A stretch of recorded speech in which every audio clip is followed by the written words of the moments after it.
You know what's crazy I did? I sat down and that water was so calm and still, and I'm looking at all the milfoil and shit. I saw massive schools of fucking shad coming by the boat, dude. Did you see that in your place? All right, we're live on the website. We're live on Facebook. Okay.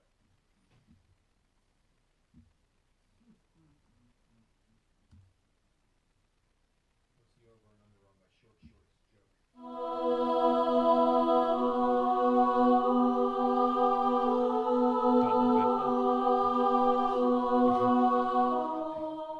What is this foolishness? How many dreams can you shape in a minute, an hour? The kind of clean you like best. Lost 3 of my teeth, too.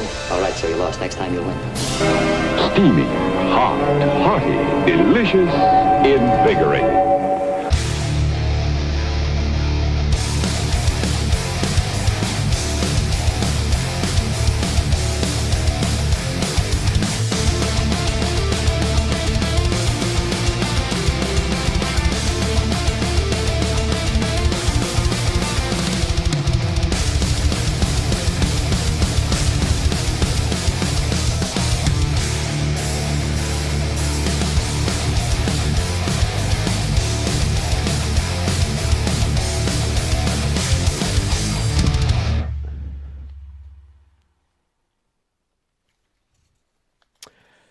Folks at home, how you doing tonight?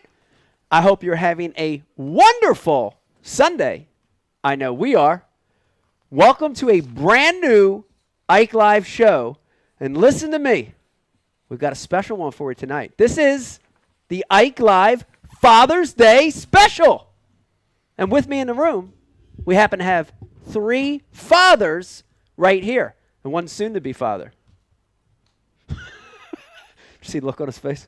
Let me introduce the room tonight, and let me also tell you, man, it feels good to have a little cast and crew back in here. Yeah. Feels really good. I'm telling you, the energy is definitely different for me tonight. Glad to have these guys back in here with me. Sitting in the co-host chair tonight is the one and only Dave Brodzik, a.k.a. Fathead, a.k.a. Worf. Dave, how you doing tonight? Oh, man, great to be around you feels guys. Good to have you back in here. Yeah, it feels good to be back, man. Yeah, well, let me just tell you this. I'm being honest. I've already, and you've been here. You pulled in and had a couple laughs out there, and then you came up here, and I can't stop laughing. I've already laughed more in 20 minutes than I have in the last 5 shows up to this point. Yeah, I've laughed more in those 20 minutes. If there's 2 people I know how to make laugh, I'm learning how to make Riz laugh, but I know how to make you and Brian laugh. Yeah. I know the go-tos. Well, I appreciate that. Yeah, I appreciate it. It's good. Laughter's good. We've got Dave Brodzik with us over here in the other chair. And let me remind everybody, just to let you know, Dave, this is officially 6 feet. So we're still practicing social distancing. Things are clearing up a little, but this is 6 feet, give or take. Probably 6.5, maybe.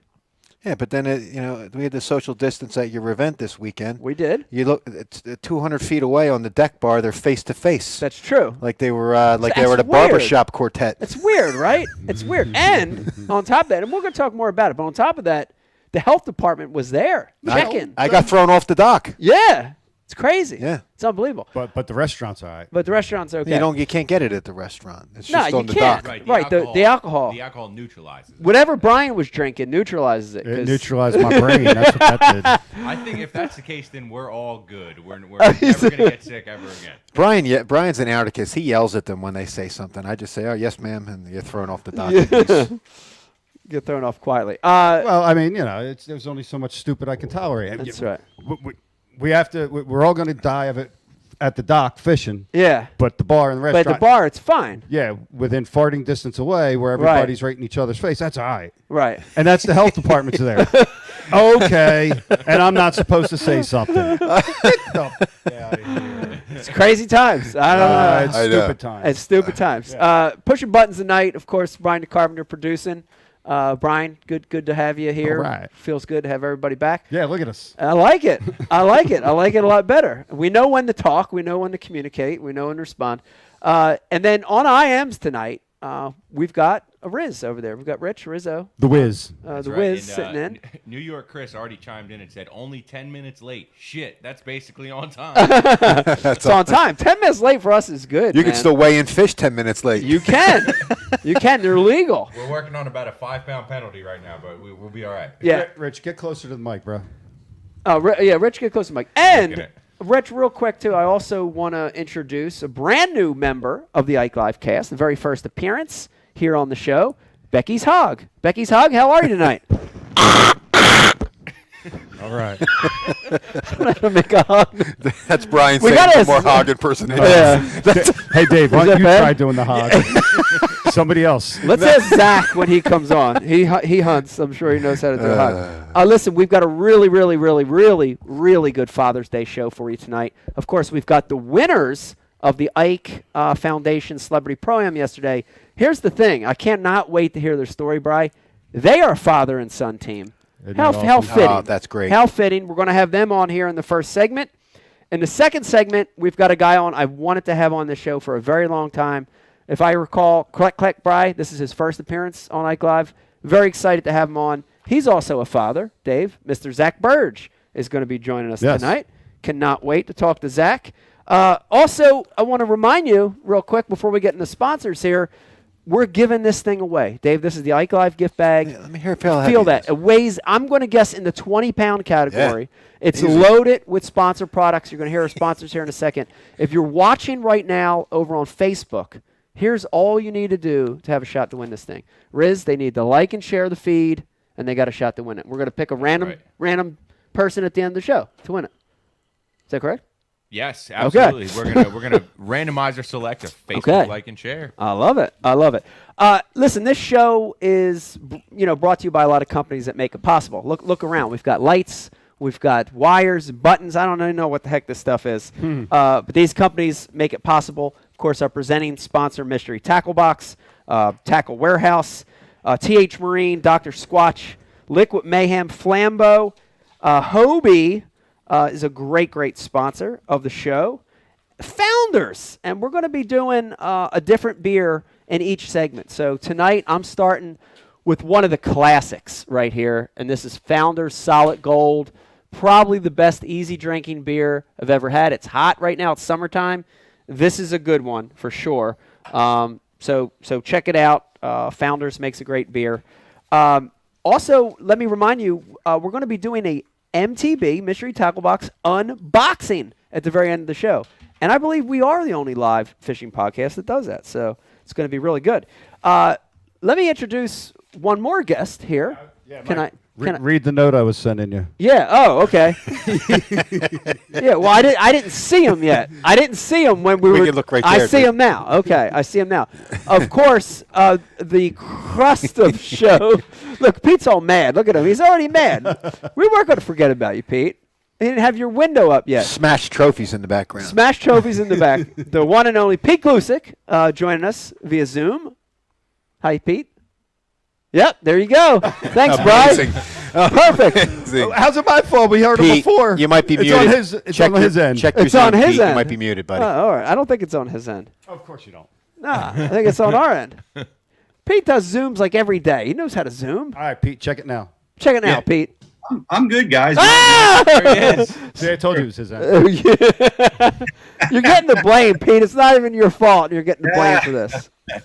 Hey, happy Father's Day, everybody. Yeah, you too, Pete. Happy Father's You Day. too, buddy. Happy Father's Day. I know I saw a social post from you.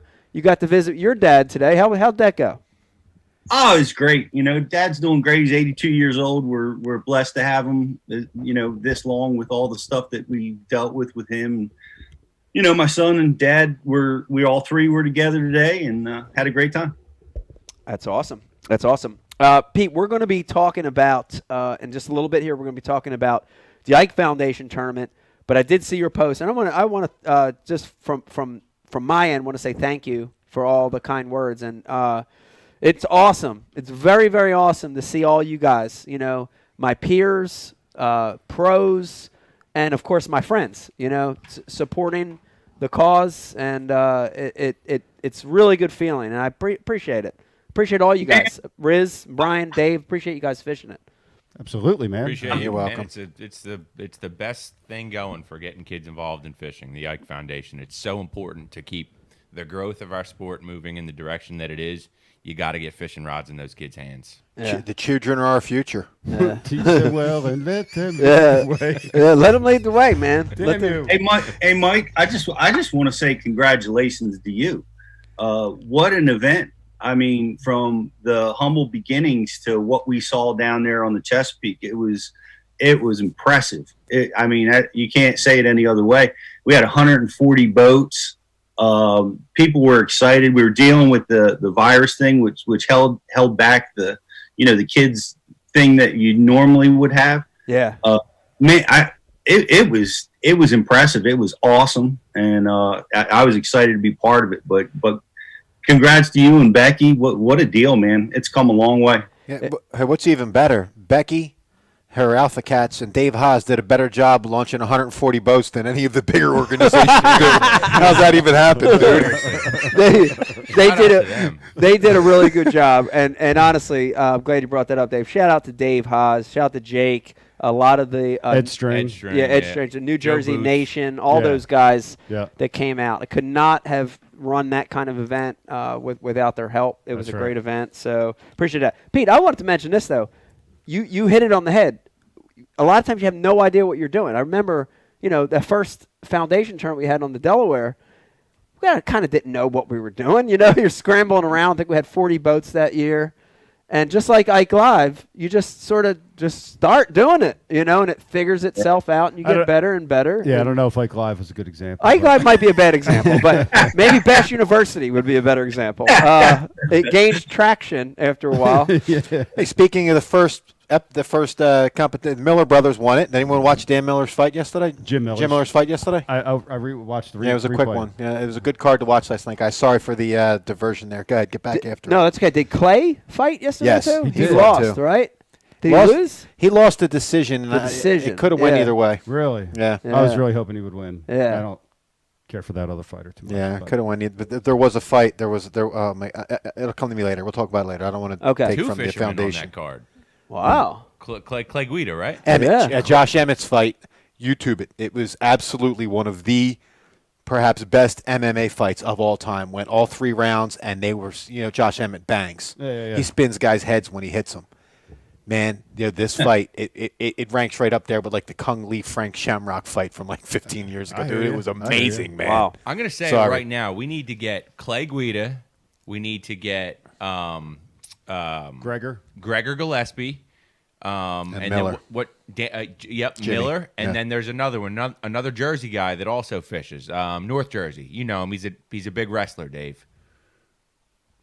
I don't know, buddy. Yeah. Pete Glusick. King Kong Bundy. Well, there's one more. There's 4 guys in the UFC that all fish, and it's all over their Instagrams constantly. We got to get those 4 guys out on the Yes. water, get them So competing many. against each other. So many athletes fish. Yep. It's unbelievable. You were with one yesterday. Yeah, in every sport. I got cock blocked by King Kong Bundy when I was like 22 years old.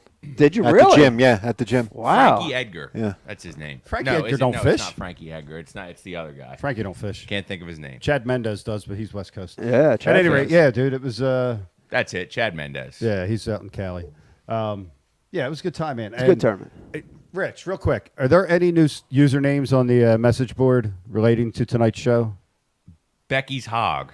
All right. Well, you knew Becky's Hog was coming. I was wondering if there's anything to do with our hosts and their attire. For Oh this evening. yeah. Oh, Dave. There's a we lot of haven't- ball we haven't shots. seen You want it to yet. just out ourselves right now? Yeah, so man. we've got dual biffle going on tonight for everybody. I don't think we have a tight. Oh, that's a pretty tight Tandem shot there. biffle. We got tandem biffle going on. I don't know. Mine are pretty sure. Let me. You like you said, you're like tournament biffle, I'm tournament biffle. and I'm right. day off biffle. day off biffle. Practice biffle. Yeah, practice biffle. Right. You're making it hard on me, practice biffle. Yeah. Trying to win this tournament. I'm tournament biffle. He would have had rights to the whole grass flat yesterday. Everybody on the grass flat. On my spot. Can you imagine that? Can you imagine that? It was a great tournament. It was really awesome, and a lot of support from a lot of people. It's just like I said, it's really really humbling to see all the people that came out to support it. including an athlete, Lane Johnson, came out to support it. Trent Cole. Trent Cole, With a fully came out wrapped to Ranger, support it. looked amazing. Pretty awesome. And he fished. He had a good day. Trent had a really good day, almost 18 pounds. Right, good for like 50th place. Yeah, it was crazy. It was Place crazy. has got him, man. It's crazy. The place has got him. This is unbelievable. So there's a lot of people watching, I know, from other parts of the country. And when you think about the Northeast, right, you think about Maryland, Jersey, Delaware, New York. You don't think about these kind of fisheries. But this is a tremendously special place that we have. I mean, ranks up there with places in Florida, right now, Texas, California. It's got to be right there with one of the best fisheries in the country right now. It's got to as far be. as weights go. It's got to be, and it gets such a bad rap nationally because when the elites visited here a few times, it was tough. It was September. Yep. The fish were really, really funky. You know, the second time they visited, we had a giant rain. The event was canceled. So people forget. People remember the flats of the 90s, Pete. Mm-hmm. They remember the flats of the late 80s and 90s. They remember Ken Cook winning with like 12 pounds a day. They remember guys having to run to the Chester River and catching shit, you know, catching 5 that weigh 8 pounds. Really, in Okeechobee, with exception to like January through February, it takes the same weight to win down here as it does. I in the would Florida argue it tournament. does. I would Yeah. argue some of the best fisheries in the world, this will compete with it. 25 pounds post spawn. 25 pounds to win. 5 over 21. You had to have 21 something, 21.24 or something to get into the top 5. And Pete, you ready for this? Here it goes. 20 bags over 18 pounds yesterday. How about it? Is that insane? Wow. 20 bags over 18 pounds yesterday. You know, it's impressive because I want to. You know, I've been fishing down there for a while, and we've been flirting with like heydays of the flats. Like I would say about 5 years ago, it was amazing. I had 50, 75 fish days out there with clients and stuff, and all fish over 3 pounds, and it was amazing. And it kind of tailed. I say tailed. It went down just a little bit. Still took 20 massive 20-pound bags to win, but you didn't have the depth that I saw in your tournament this weekend. And I hadn't been on the flats this year. You know, that was my second day on the flats. Yeah. And it was the amount of people catching fish around me was like I had seen when it was at its peak. Yeah. And it seems to me like we're having a big uptick on the flats, and that's awesome. And what I'm most excited about, because you had 140 boats in this tournament. Everybody caught them. Everybody had fun. The fishery showed out. Yeah. Great time of year. Kudos to Becky for picking a tide that we got to see low tide, even though she doesn't care. And I'm glad we got. Well, some of the guys got to see low tide. The later flights definitely got to see it, and you know. But it was the place showed out, man. I can't imagine what's going to happen next year. I think you're going to have times 2. Yeah. Possibly at this event next year. Yeah, we're excited. You know, the plan is to have an event there again next year. You know, if things go well, hopefully all this COVID stuff is gone, because the family festival part of it was missing. You know, like Yes, it was. that was Yeah. one thing that I wish we could have had more of a presence with that. The stage. The and stage the whole and that everything. venue's perfect. The park's perfect. Oh, yeah. I could visualize music and food and, you know, kids casting, kids fishing. We had our right own- there. Catching You know, giants right there Probably, off the rocks. yeah. And there won't be as many bums lurking around like there was at the camping right. waterfront. That's Oh, true. my God. You know? That's true. That's true. We had our own festival after the event yesterday. I saw that. And what was the drink of the festival? Orange Crush. Orange Crush. What was in that drink, Rich? It was vodka, triple sec, squeezed orange juice, fresh squeezed orange juice, and Sprite. And vodka. Wow. Yeah. And a lot of vodka. Yeah. Double twist of vodka. Very good. Here's the interesting thing, Pete, and I gained appreciation yesterday. So Dave Haas was putting the fish on the scale, and I had the mic, and it was really, really weird emceeing an event where there's no audience. Yeah. You know, it's being recorded on Facebook Live, so you have that audience, but there's no audience other than the anglers. So that was weird. The other thing I gained appreciation for is our MCs and announcers, whether it's Mercer or Chris Jones Yeah. or whoever it is, or Fat Marty or Fat Cat, whoever it is. when everybody's bailing on them. Like, I can remember as a competitor, Pete, you know those events where you come in and you're proud, dude. You're like, oh shit, I caught him. And dude, you got 16 pounds and you worked hard for him and you're like, I'm going to be right in this. And then you get in the bag line and you kind of are like, uh-oh. Like, there's this weird feeling going on that maybe 16 pounds isn't so good, you know? But as an MC, you know, you can't be bored and you can't look at the guy like, oh, that sucks. You know what I mean? You have to sort of keep that energy. And I'm like, damn, now I know what these MCs go through, because so many 14 to 16 pound bags yesterday that came through that are quality bags on a normal event. But yesterday it was just, you know, you're way back there, you know, and it's like, God, place that break your heart, man. Crazy. You come in with 21 pounds and think it's you, and it is. Bizarre. I figure now's a good time as any for a confession. So yesterday yesterday we had we only were running 2 colored cull tags. We were running a yellow and a black for our smaller fish. Oh, here we go. Now, man, so we probably had another 1.5 pounds more. I forgot about the black cull tag. And we were throwing those 2s over the side of the boat. We had that one, we had 2.5s over the side of the boat. We still had that one that we had to get rid of. When we were putting the fish in the bag, you must not have been looking, because I hurried up and took black off. It was like, whoop, like right in the bag, so you didn't see it. I realized I forgot about the black tag. You're right. You're right. I remember that last fish. I remember that little one going in there. Yeah. And we threw way bigger fish. I know, dude. A pound bigger. A pound at least. That cost you 20, definitely cost you 20 spots. I don't know. I just think it came to me today when I was driving. I'm like, oh shit, there was. I got a tub right about that. I forgot to tell him after the tournament. Dude, do you know That's funny. where Dave's head is?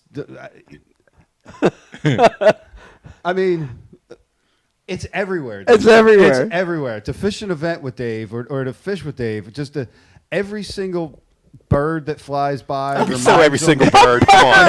No, every single bird. Squirrel. The sound they makes. Oh, at one point he was going into all our friends, and if they were birds, what they would sound like, or what bird they would be. Not all of our friends. Well, all right, yeah, not all of them. We just got done making fun of Centaur for jumping on our spot, and I said, if he sounded like a bird, what would he sound like? That's what happened. Did you tell him, why you got to come in here? You got a full-size bass boat. Why you got to come in here on us? Yeah, I mean, Mike, how dare you? How dare you, Mike? All right, we got the Wawa Hoagie lady on the message board, and he says, he or she says, Mike, you big-eyed my shit. I thought I had bigger fish at one point during your bullshit weigh. he's like, I lost 3 pounds during after Mike's eyeballing. See, I'm consistent across the board. I big-eye other people's fish and my fish. They look big. Here's the thing, though. In my defense, Pete, back me up on this, because you're a biologist. Back me up on this. Dude, I swear, I looked at those fish, and I was from Dave Haas, again, social distancing, had to be at least 6 feet from Dave as he was doing all stuff over there. When they would come out of the bag, they all look like 4 to 6 pounders, you know? Yeah. All of them. But the problem is a lot of them had that classic post-spawn body. Oh, yeah. You know, it was a little bit of an enclave belly, the red sores on their tail. But when you're holding them up, dude, the fish is 25 fucking inches long. Every one of them. How dare you not call that a 5-pounder on the scale? It's 25 inches long. Come on, man. Oh, yeah. You know, so they were, for the most part, Pete, post-spawn, right? You think? Oh, yeah. There's no doubt. They're all of ours were. I mean, I had long fish. They were huge heads and bodies, and they should have been 4.5s, but they were all 3 3/4, and you know they just didn't make the mark. You know, but that's what makes my beef is with amazing. Yeah, my beef is with you know, when we weighed in last year, I brought in 7 pounds at the Derby, and your scale said 9. And, I was thinking, man, I got 20. Mike's scale is going to give me 22. Did not happen for me. It didn't do it this year. No. It didn't do it. So to get back to Dave. Yeah. every bird that goes by, every person that walks by, he's in their conversation. You know, it's something that he hears, a little noise he hears, it goes into a movie that he saw one time from like some obscure shit. And then he tells me the line. He's like, "Do you remember that?" And I'm like, "Nah." Well, yeah. Well, actually, the movie sucked. That was the only funny part. But it was on and on. I heard about him shopping for Adirondack chairs all day. I mean, his head's everywhere. Meanwhile, you're calling the wrong fish. I didn't even call him. He stayed in there he rode the whole day, dude. I forgot all about Black. Oh, man. Oh, God. Oh, my God. Have any of you guys ever fished with Dave, like out on the flats where there's a whole fleet of boats around? Oh my Because people start jawing at each other. You don't even feel like you're fishing, you know, because everybody's busting each other's chops and having conversations. Have you ever been out with Dave in that kind of environment? No, they wouldn't have been, Pete. Like when I fished the Federation events, I've been out there, but I've had a dude that I really don't know, so I'm not really talking to that guy. You know what I mean? Like, I'm not like this with That's the everybody. key. You What know? about the guy you went back to the Delaware with when you had a tournament on the flats? Yeah, that dude wasn't happy with me. Listen, the flats, you weren't 25 pounds wasn't winning back then. Okay, Dude. This is okay. you were in like 8th grade smelling your friend's finger when I was running up the Delaware. So watch your tongue. All right. All right, so tell us about that. No. So me and Dave Butinowicz Jr. both made the run back up because I was getting. I have a summer spot that I mean I haven't had a big boat in a long time, but 13, 15 pounds wasn't crazy. You know what I mean? I knew I couldn't get 13 or 15 pounds in the flats. I didn't have those fish. Huh. So if I didn't have them, and I didn't have the knowledge or the experience down there, why wouldn't I run up where I thought I knew I could get them? Okay. You know? And I'll never forget this. So I can't even get in the spot. Has that fucking guy on the message board? How did that even happen? Yeah. Yeah, he's Might be. Yeah, Dave's All right. partner. By the way, do you know his name? Nah. Because we absolutely got to get that guy on the show. Dave's partner on the message Nah, board says, I'll put out the. You don't know his name? Nah, I could look it up. I mean, it would have to. I'd have to just look up whatever that BFL event was. It was a BFL? so you made the run That was a BFL? Yeah, all the way through the C&D I Canal made up to Fast Ditch. to Fast Ditch. I get jammed up on the bar on the way in. I'm trying to jump out the boat to push it off the bar. The water's The bar so at low. the entrance. The water's so low. This guy almost like on the kind of raft you would try to get off an island with, like it was a real low boat to the ground. He's got a dip net, and he's got bushels full of crabs. He's drifting out the current, just scooping the crabs up that I didn't even know they went up there. Yeah. You know, I've seen it, but I didn't know it was enough to where you could fill bushels. And he was filling it up, man. Yeah, we were. Wow. It was a mistake. You know? Well, tell that guy if he knows so fucking much, go buy a boat. Stop being a leech, mooching on other people's stuff. He knows so much. Fucking bring him up here. Could you imagine signing up for a BFL to fish the Chesapeake, and you got drawn with a boater? The only two Polacks run up to the Delaware. No, but again, I do want to defend Dave a little bit. And I mentioned this to Becky earlier. The flats of those days, and even earlier, right? You're talking about right when it was starting to turn around. But even earlier than that, dude, 12 pounds, 13 pounds won tournaments on the Upper Chesapeake. I watched those tournaments on Lynn Dollar's YouTube channel. I'm telling you, that won. There was not as much grass. South usually won. You'd have to go to Joppatown. You have to go to Middle River, Back River, sometimes all the way to Baltimore. So I remember those days. Chester. Yeah, Chester. Yeah, go to Chester. There's lots of years you'd have been competitive or even a better decision to go to the Delaware if you knew how to get it done up there. Yeah. There's a lot of years like that. Even better than the guy I drug from up northeast up to the Mullica Hill. I go down to Florida and I draw a guy from like Okeechobee, right, for an Everstart. He gets me on day one, and I'm not running the edge in the wind. I'm going straight through the middle of it. I imagine what he was thinking. Like I get the only guy from New Jersey. Like how'd this even Poor happen? guy. Like I live here. My answer is go get a boat, cheap ass. Like, you don't have to worry about it. Wow, the air just popped There on. you have it. We have another guest that just sat down. We've actually got Miss Rebecca sitting next to Becky's hog. That's a new character, Miss Rebecca. I don't know if you knew that. Does this actually work? Yeah. Is this on? Oh, Sure it does. Might be We're a little replacing low. Brian's ghost with Becky's hog. Becky's hug. Yeah. Don't you love my hog? We He's love the hug. amazing. So Becky's hug is there for a lot of reasons. One is it's also a social distancing barrier that marks the approximate 6 feet between you and Riz. Yeah. Giant pig. Yes, big old pig, big giant pig. Do you know what a hog sounds like, Beck? No, seriously, you've hunted it. Or is there a noise, a squeal, or something like that? I heard him squeal when I shot him. When you shot him. Oh, wow. You hunted a hog? This is my hog. Dang. That's Becky's. That's actually Becky's hog. I thought it was just decor like all the rest of all these murdered animals hanging on the wall. No. I murdered that one. Wow, that's awesome, dude. You ate them? Yeah, yes. Am I on? I don't hear you now. I did before. I don't now. Hi, how many mics? Use that mic. Yeah, The one you had first is the one working, Brian. Yeah. Yeah, sort of, kind of. Put them all right there. Just get them all in front of you. Hi. Hi. I like it. NFL Look like you're at a coach. presidential I campaign. like it. With all the microphones. I promise you this, that, and the other thing. That was Gilligan. So Beck, I'm glad you walked in. We're still talking about how well the event went. You know, everything went relatively smooth. Unbelievable amount of fish caught. Just couldn't think of a more perfect day. Minus the rain. The rain made things a little funky at weigh-in, but from a fishing standpoint, perfect time. I honestly didn't mind the rain. Did anybody? Because it was a warm day, so it kept. It was a warm day, and it kept you cool. We didn't have any lightning, so It's true. honestly, it didn't bother me because I was scared we were going to be like just sweating our skin off. Yeah. Yeah. And then I also didn't feel as bad that we couldn't have the Fun Fest because how successful would a Fun Fest have been in a swamp of a That's field true. in the rain? That's true. That's true. You know, so everything kind of plays out for a Those reason. Northeast people are kind of redneckish. They would have had fun in the rain. Up here as the snobs that wouldn't have been getting wet, you know? They would have been down like there. slip and sliding. Yeah, they would have been and- having fun.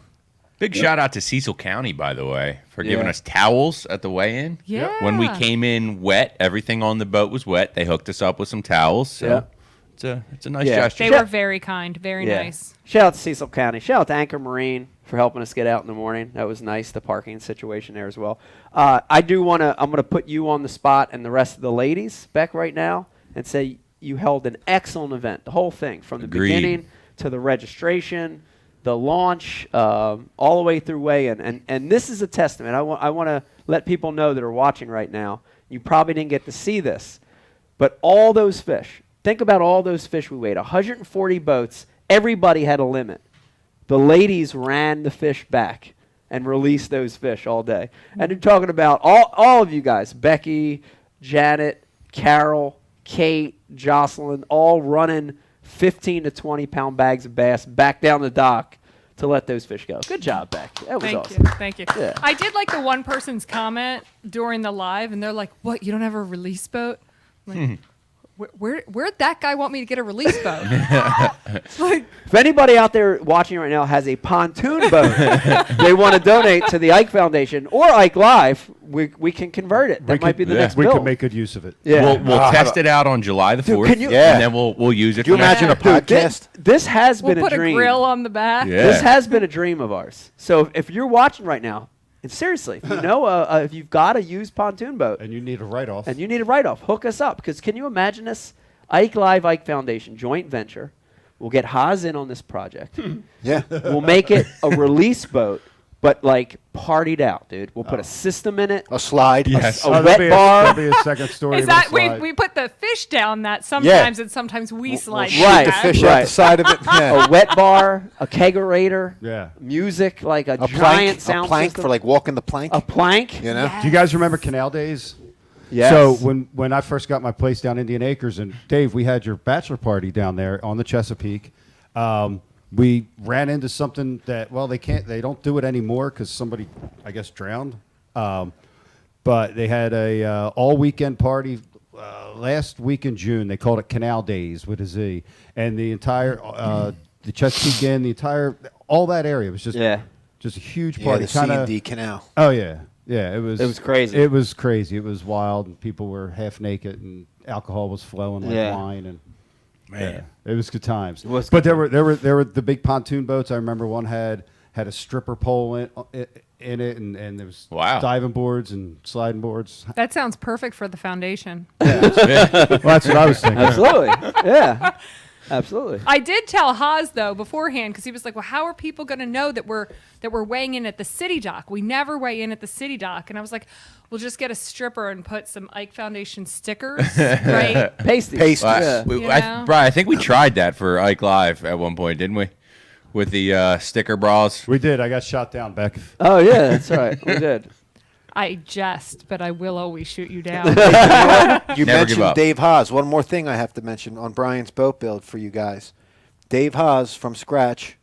I don't know how much input you had on it, but that live well, for a homemade live well, he saw I had to headlock each one of those. We were catching recatch fish. We were in electric only, right? Yeah. Yeah. I had to headlock those things, get them in the bag. Like Yeah. they were absolutely. Dave built an amazing Yeah, live Dave. well. Man. Yeah, that was all Dave. If Yeah. anything, I don't know if is there a live well section to that build. oh yeah. Guys, Yep. if you're going to be building a live well, try to steal some information off that portion of Brian's boat build that Yep, Dave it's did. on the Ike Live YouTube channel. Yes, Yeah, sir. I might even be on yours, No, Mike. that live well was amazing. That's Yeah. on the Ike Live YouTube channel, and tonight after the show, we'll put up a story with that with a swipe up link for anybody that wants to see it. It'll take you right there. Yeah, it was cool to see the variation of boats. Did you get to see a little bit of that? I know you guys were competing, but in the morning I got to see everything from, I saw an Allison that had like a 300 on it that was, a $90,000 bass boat, to the Ike Live boat build, which was electric only. I saw a jet boat. Did you? I saw old like javelins, Oh, yeah. that Yeah. like were repowered. It was cool to see. There were some other trackers there. Yeah, Yeah, there were some, trackers. There was some other trackers, but they had outboards. We shared spot with one of them. No, It reminded me of the Jaws movie when they had a $10,000 prize to go after the shark. Oh, yeah, and all the boats go out there. You Yeah. got rowboats, you got yachts, you got Yeah, that's a great obscure reference, Pete. Kudos, dude. Right now, Dave's mad. He didn't think of that yesterday. Yeah. Why don't you bring me out with you next year? Because I won't get yelled at by you like I did this wretch over here. Did I yell at you? Yes. When? When I tried to. When you tried to knock the 5 pounder off. And I said, Dad. I said, dude, don't dude me. First fish of the morning's our big one. Tried to knock it off. Dude, he speared it right cross body, right in the side of the head with the net. Out of practice. Hold on. If you do a bad net job, it involves contact with the fish, right? There's no other Not bad net job necessarily. there is, dude. Not necessarily. Why? What else is there? Tell him, Brian. I grabbed the net. And somehow, I don't know, it was freaking 17 degrees wintertime, wearing boob suits, frozen. We just come off a pad. I'm still frozen.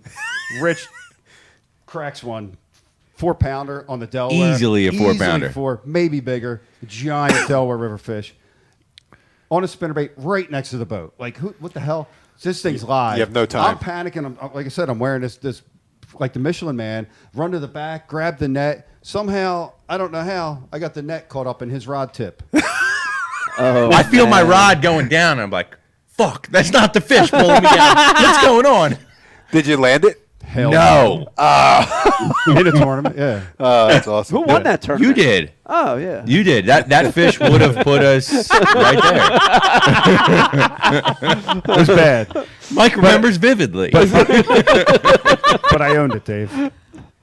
And you screamed at me for saying, dude. You can bump a fish with the net. Oh, you did.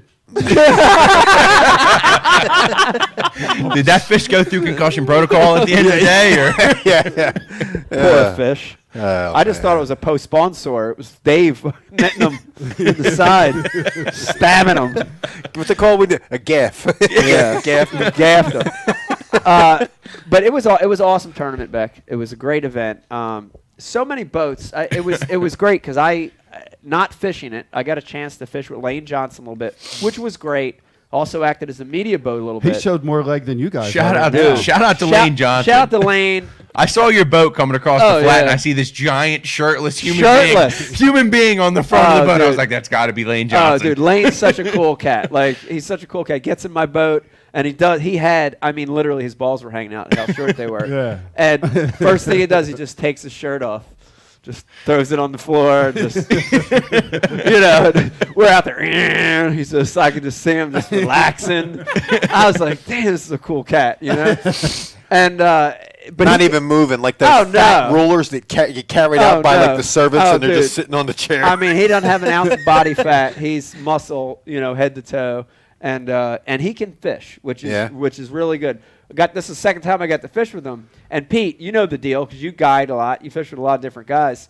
The first thing when I fished with Lane before, the first thing yesterday, he said, "You got a bait caster?" And I'm like, "Yeah." You know what I mean? You're just like, this dude knows how to fish, but give him your bait caster and doesn't backlash it. It's putting the cast on the money. It's nice to see that. But Lane came out to support, the foundation. He entered the tournament. He paid his, money to get in as a regular competitor just for kids fishing. That was great. He didn't have to do that. So awesome deal. But the boats, as I went up and down that river, was surprised at the variation I saw. I thought all 140 would be on the flat. And there were a lot on the big flat. But, Pete, I saw them fishing creeks. I saw them fishing hardcover. I saw guys flipping pads. I mean, I saw so many different methods of fishing. It was really surprising. But the coolest thing was I got to Middle Ditch. I talked about this earlier. I got to Middle Ditch and got out there, and I was commentating with Lane live. We're just kind of joking around. And at one point, 5 boats were hooked up at the same time. Dang. Like I looked around and just I could count 5 boats with the rod bent, with nets, their partners with nets out, and I could tell they were all quality fish. They were all big ones. And it was unbelievable, man, to see that. To step back and watch it. I was in that mix out there near the Middle Ditch, and I had the same experience. Like everybody around me, us, at one point or another, you couldn't. Somebody was landing a fish. Yeah. That's how active it was, and that as far as the eye could see, and that really was cool because a lot of times they get really wadded up in these small areas where you get certain guys are just getting them, and the guys that didn't find the spot on the spot aren't getting them. Yeah. But in this deal, man, I think that whole flat, all 25 square miles of it, was had the potential to hold fish. I think it did. Yeah. I gotta say I was ready to get after BTC because him and I were talking about this event going in, and I was pissed, man. The first 5 minutes of this tournament, I was going to go sink the Ike Live boat because we take off. He's boat number 1, so I'm watching him go, and we had talked, or boat 3. We had talked about going up the Northeast Creek, and I'm like, it's really not the deal right now. I went up there and I didn't catch him, and he didn't catch him, and he told me where he was going to start, and then you take off and you head right up the Northeast Creek. And I'm like, he lies. He's a liar. Lies, sandbagging you, Pete. Chock full. Now, we went around, Pete. We went around the sandbar. I saw that. I'm like, I bet he's going to sneak up behind him. He can do it with the Ike Live boat. And I was thinking to myself, it's fortunate that I got to see you make that turn to go down the flat, because if I'd have left before, I'd have thought you went up the creek, and then you were just telling me a whole pack of lies. That's not my game. Yeah, we had our own takeoff music too. That we didn't. We had our own walk-in music, so to speak. Yeah, I don't think many people heard it because by the time I blasted, everyone's outboards were running. But I had the Ride of the Valkyries, the music from. It was Dave's call from Apocalypse Now. The helicopter scene. Yeah. Very nice. Crank. That's great. It's awesome. It's awesome. Rusty ball bag on the message board says, Dave, you have the big grass flat between your legs. It's disturbing. Dang. How do you respond to that? I just got to own that one, man. You don't show up in little shorts and then think you can come back when people hit the little shorts, man. It's crazy. Let me remind everybody watching tonight, if you've got a question, if you've got a comment for anything you hear tonight, please hit us up on the IM. Riz is going to handle all those comments coming through. Let me remind you, if you're watching over on Facebook, please like and share the feed. If you do that, you're going to be entered in a contest to win the fabulous, loaded Ike Live gift bag. Speaking of a spot within a spot, Pete, in just a couple minutes here, we're going to get on our winners of the Ike Foundation event. And I said in the intro, Pete, I can't think of two better people to win in the short time I got to talk to them, and with today being Father's Day, than these guys. It's a father and son team, John and Tom Nee. The story they're going to have for us is pretty special. Yeah, let's get them on. It's pretty special. But, Pete, I believe they found one of those more isolated spots, you know?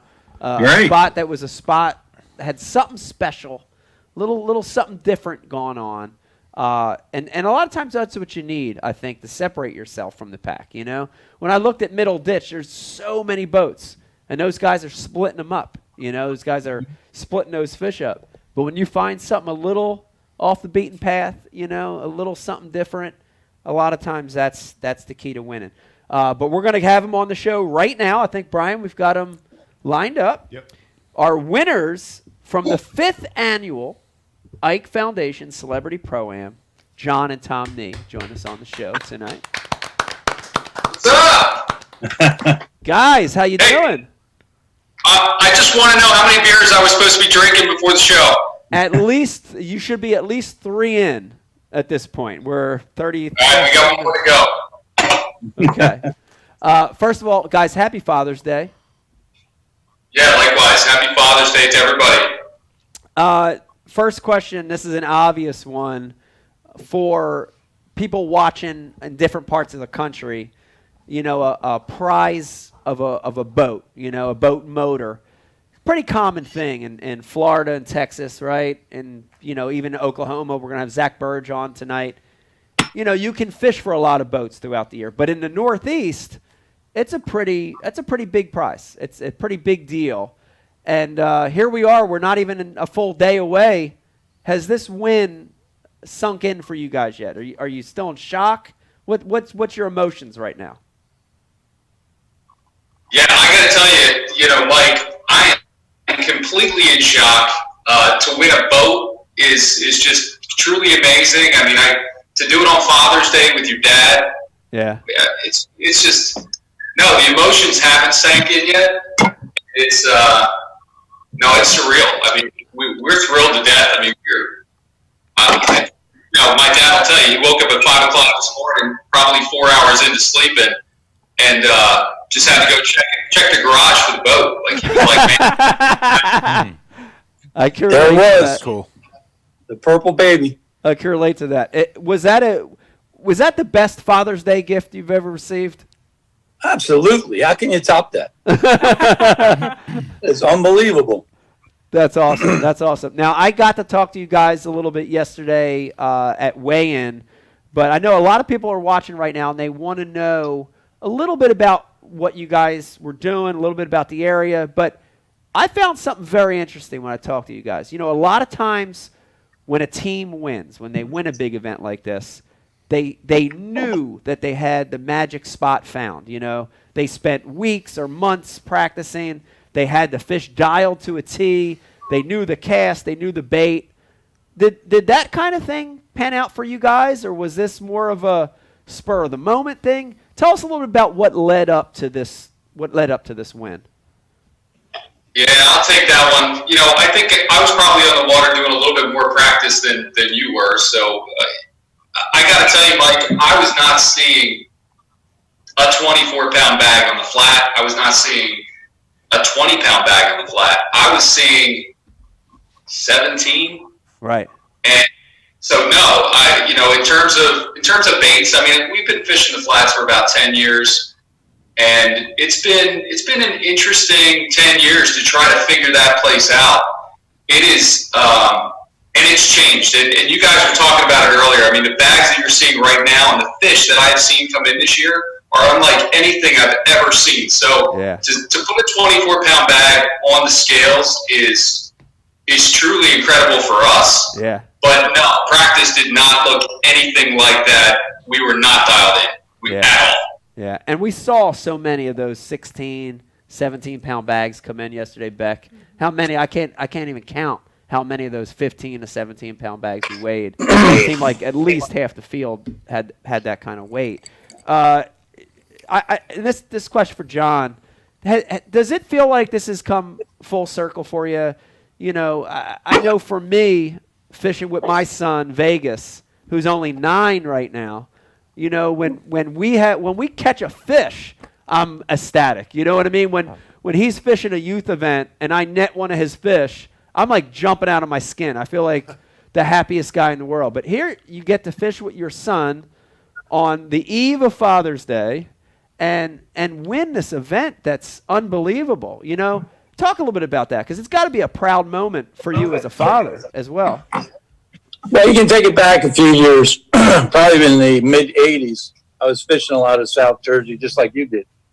I hauled some fish home. I put them in the pond across the street in a abandoned golf course in Gibbsboro. I would put 2 3-pounders in there and take the boys over with their Zebcode rods and tell them, hold on, hold the rod. Yeah. So, I mean, they got a touch of it early. Even from boating, even with the Fisher Marine, they got on the Salem Canal when they were 10 years old. You know, so they've been hitting this stuff for a while. They like to run the boat then. They didn't like to fish a lot. So we had to change that up and show them how to use the trolling motor. Yeah, that's a fun part of it. Absolutely. And it's been going on ever since. My son's 10 years old right now. He likes to run the boat. Right. And I hope he dives into fishing. When did you make the turn to wanting to run the boat, to really loving to fish? I think once they passed the girls a little bit, then we got into needed time on the water. Right. I got you. Absolutely. No, it was big. I mean, he's fished a lot of buddy tournaments and so forth. I mean, last year, I don't know if it was last year or the year before, they had a Chester County tournament or something, and I had to do some of work, and he picked up a friend who barely fished, and they went down the flats, and they had 21 pounds and won the tournament. He's calling me and going crazy. I wasn't in the boat that time, so, I mean, it was all him, and he was like, lights out. Yeah, that'll hook you. That'll hook you quick. Did you have to split the money with your friend that didn't catch any fish? But you. Well,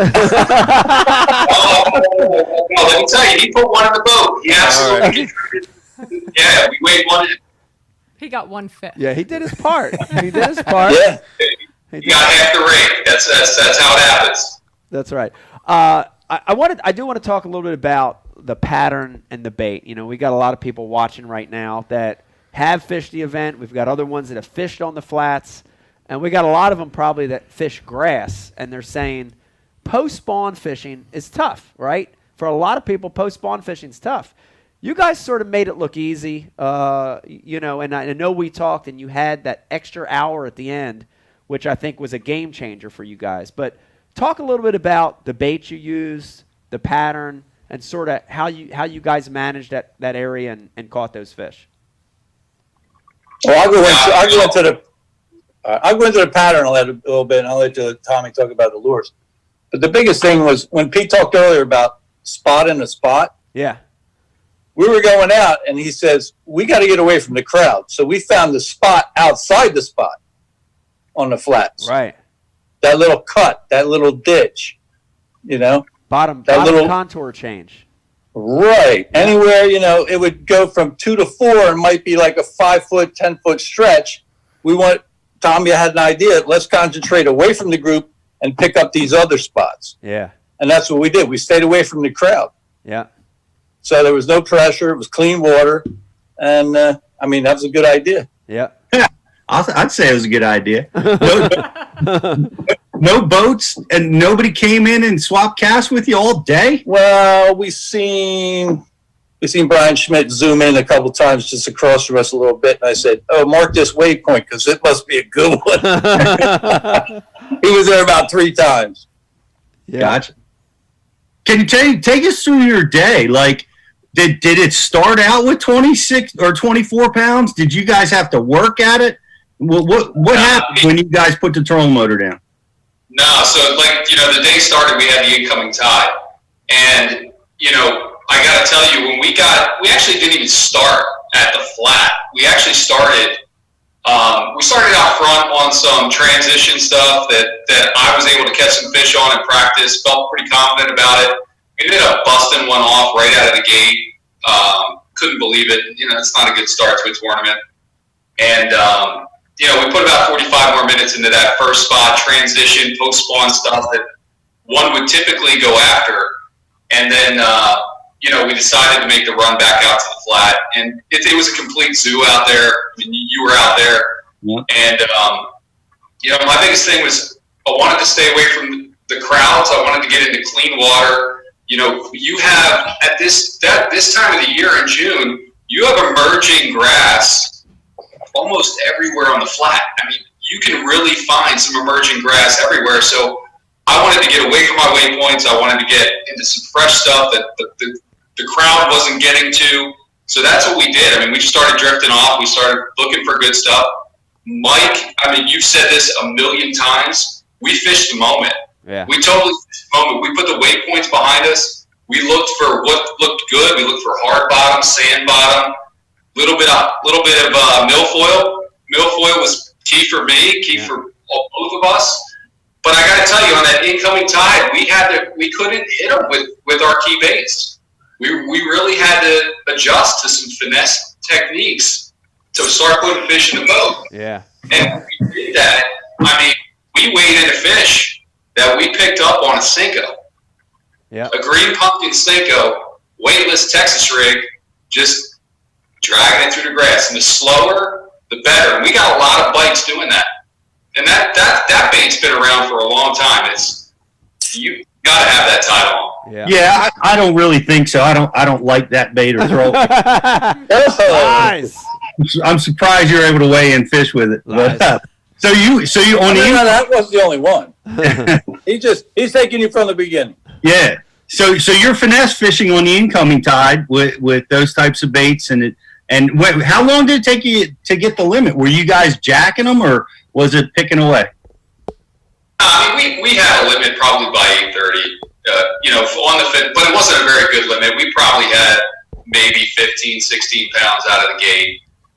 We knew we had to upgrade it, but I got to tell you, based on practice, I was pretty thrilled with what I had. Right. But yeah, so we actually adjusted a little bit. I would say the biggest thing that happened for us was towards the afternoon. We moved a little bit towards the crowds, believe it or not, but we stayed away. We stayed a few hundred yards away from every part of the crowd, and that storm started rolling through at the same time that we had an outgoing tide. And this was the game changer for us. I mean, we were able to pick up big fish baits like chatterbaits and swim jigs, and it worked to our advantage. We didn't have to use the trolling motor. The wind was pushing us right along the edge of that ditch. We were able to go in there stealthy. We could throw those chatterbaits, those swim jigs, and we started locking into some good fish. And what swim jigs were you throwing? We were throwing a dirty jig, swim jig. We actually used two different colors. The first one was Magic Crawl, Berkeley Chigger Crawl on the back, and the second one was black and blue. And I think when that cloud cover and that storm came through, that black and blue jig was just What weight were you throwing? 3/8. Yeah. Oh. That's fascinating to me because during that storm, I made a similar adjustment, but in the area, the fish would not react, and I actually left the flats because we went through an hour or so without getting strikes. What time did you leave? When the storm was at its peak, maybe an hour before the end of the term, maybe 2 o'clock. 1 o'clock, 2 o'clock. We were out there to 4 o'clock, and between 2 and 4 is when we did real well. All right, I blame Becky for giving you guys extra fishing time. Sorry. I think that was a big key. No, that's great, man. Great adjustment. Man, it really was adjusting to the conditions like you should have fished in the moment. Were you guys hugging? High-fiving? What? I was looking for you at the weigh-in. I said, "Where's the dean?" Did you take back all the times you told him how much of an overwhelming disappointment of a son he was to you? Pete, I gotta tell you, I'm not even kidding, but I gotta plug Bass University. We are longtime subscribers, both of us. I'm not even joking when I tell you, I was on Bass University the night before up until like 11:30, and I'm like, the summer slump of fishing. Like, how do I figure out how to get these big fish post spawners in that funk to start eating? I'm not kidding. Like, you can ask my dad. He was like doing the same exact thing. Like, how do we dial this in? But we somehow figured it out, man. But thank you. You guys rock it with Bass University. Man, I appreciate that. Thank you for that compliment. And Pete's kicking himself though because he's wishing that he had watched his. Yeah, you video. needed to refresh that one too, Pete. I am refreshing it because we're having Brian Schmidt on the live show on Tuesday. And I'm like, how do you fish a swim jig, man? I gotta know. Yeah, exactly. Dude, he'll tell you, man. He knows exactly what he's doing. Are you guys throwing that on braid, or are you throwing it on fluorocarbon? What are you doing? The swim jig? Yeah, fluoro. It's anywhere between 12 and 14 pound fluoro. Well, how did that go? Like, I mean, seriously, were you guys going nuts? Did you get those two big ones at the end, or two big ones that won it for you, or how did that 24 pounds get done? Oh man, I'll tell you, we had 1/5 probably before the tide turned, so we were able to pick up one on those finesse baits early. But no, it wasn't me, man. My dad locked into this fish, and he didn't see it. He was, when you're fishing a swim jig or a chatterbait, and those fish, you gotta pop that thing through the grass and sometimes kill it. And when you're coming back into that fish, it just loads up on that rod. And you're not quite sure if it's grass or if it's a fish, and you just keep loading. You give it hell. He's going to the other side of the boat to make sure that hook was set. That fish came right out of the water, and I was like, "Oh man!" and that, honestly, that was the saga. That was the story. We repeated that spot over and over. We did our best to be stealthy, little trolling motor action, use the wind to your advantage, just work those baits through that grass, and when they would lock up, man, they just kept getting bigger and bigger. Wow. It was phenomenal. That's awesome. But I don't know, what was it like for you? For me out in the tournament? No, my dad. You're the one that probably weighed in the biggest fish. Sadness. Pete was sad. He was just crying. Pete had pizza ordered. We couldn't even find Pete. I'll tell you what, in a tournament like this, and we're catching the amount of fish we are and the size we're catching, we were not really prepared for a culling. So we're just scrambling to try to get the next fish in, then the other fish out, and we've never been in that situation. I mean, we've caught 20-pound bags and 18 and 19-pound bags on the flats, but at the end, the last 2 hours, it was a scramble on the boat. Yeah. I mean, which one do you dump? Oh, number four. You pull them up. It's like, oh my God, you better put them on a scale. Yeah, because we don't want to lose anything. Brian, you said you had a culling mistake. Yeah, I was just thinking. I had the same problem you guys did, but it was like half the weight. Like our fish were half the size. Dude, I'll tell you what. After we caught what I thought was like our fourth 5-pounder, we got to figure out which is the smallest of these giant fish. So we throw away the 4-pounder after we caught a 5. We start digging through the live well. What do we find? A 2.5. Oh, that's awesome. Dude, it's like an hour to go. Wow, so, Dad. Dude, it happens to everybody. Wow. And I'm running the live wells. Figured, I got a couple choice words there real quick, but regained with another 5-pounder, so he showed up. Wow. Did you guys lose it like father and son and start cussing at each other when you realized you made that mistake? No, I think I got a little bit, not a lot, but I got a little bit. Wow. And I couldn't say anything because, it is what it is. That's unbelievable. And that's proof right there. When you're going to win, you're going to win. Right. You can't stop it. It's like getting struck by lightning. You know what I mean? But you guys definitely, I can tell you, I had a really good look at a lot of those fish. Being there, watching Dave Haas put them in the bag, watching you guys pick out your lunker. And there were several competitors, including yourself, that had fish that were thicker. Yeah. And it's a really strange thing because we talked about it early in the show. 90% of the fish I looked at were big and long and lean.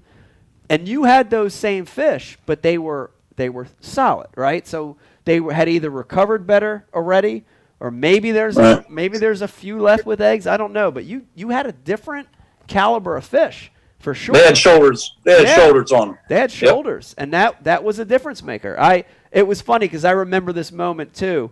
Tom, I don't know if you remember because you're the one that had the fish in line, and somebody had weighed 22 something just a little before you guys came up, and in my mind I thought, man, that's going to be hard to beat. And I jokingly said on the mic, I'm going to say, well, somebody could still catch a 30-pound bag. And I looked over at you, and you kind of gave me a smirk. I don't know if you remember that. And I was like, oh, shit, these guys got a 30-pound bag in there? and then you put them on the scales, and it was crazy. It was crazy. No, it was absolutely crazy. I mean, we didn't even know what we had, man. Yeah. We thought we had like 21. We got a 2-pound scale, and we can't figure it out. There's too many buttons on it. And funny enough, man, We'll be prepared next time.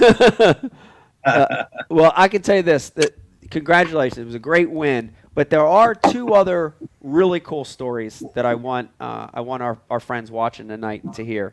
You guys have the one story, and Becky has another one. Beck, I want you to tell this story again. You told it yesterday at weigh-in, but the boat is a really, really cool story. And, we gave away a Bass Cat Margay again this year. Of course, Bass Cat's a great sponsor of the Ike Foundation with a Yamaha 150 4-stroke on the back. Yamaha, another great sponsor. And, Beck, in a normal year, when we order these boats through Bass Cat, we actually order through the president of the company, which is unheard of. Testament to the company. But, normally you call Rick and say, here's the date of our event, and, here's our colors. And we have Ike Foundation branded colors, which is sort of a bluish teal, kind of gray, and that's the normal colors we get poured. Pick it up from there, because Rick said something interesting to you. Yeah, so I spoke to him at the Classic, and as of the Classic, we were on, and he said, no problem, Beck, I've got a boat for you, we're good to go.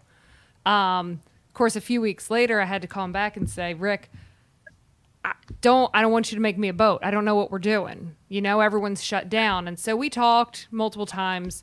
And then finally, when we said, all right, everyone wants to have this tournament. Maryland's opening. It looks like they're going to give us a permit, and we're going to be able to have this tournament. And I think people want to come out and fish. I called Rick back up. I said, I hope it's not too late, but can I get a boat? And he was like, you can. He said, but this is how we're going to do it. He said, I have another tournament, a charity tournament, and they now can't have their tournament. He said, so I'm giving you that Margay. And there was a Yamaha there, and we worked it all out. They could put it on. It was great. He said, but listen, it's a purple boat.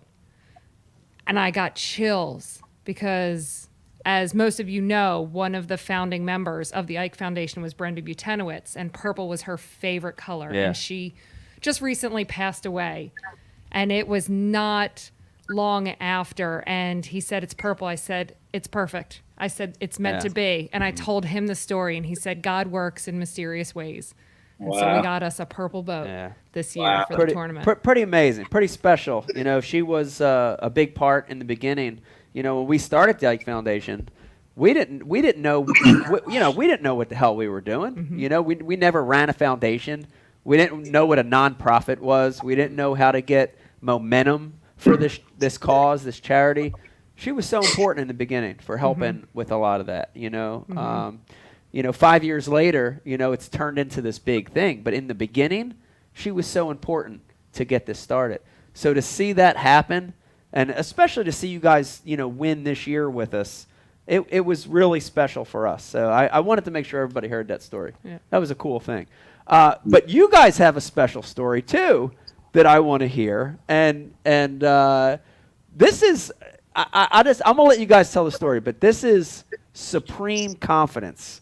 When you have supreme confidence, this is the kind of decision you make. So I want to hear your story about, you're fishing this event, but how the hell, if you end up winning this boat, how the hell are you going to get it home? That's what I would think a lot of people were thinking, right? How the hell are you going to get this boat home if you want it? Give us the story. Pick it up from there.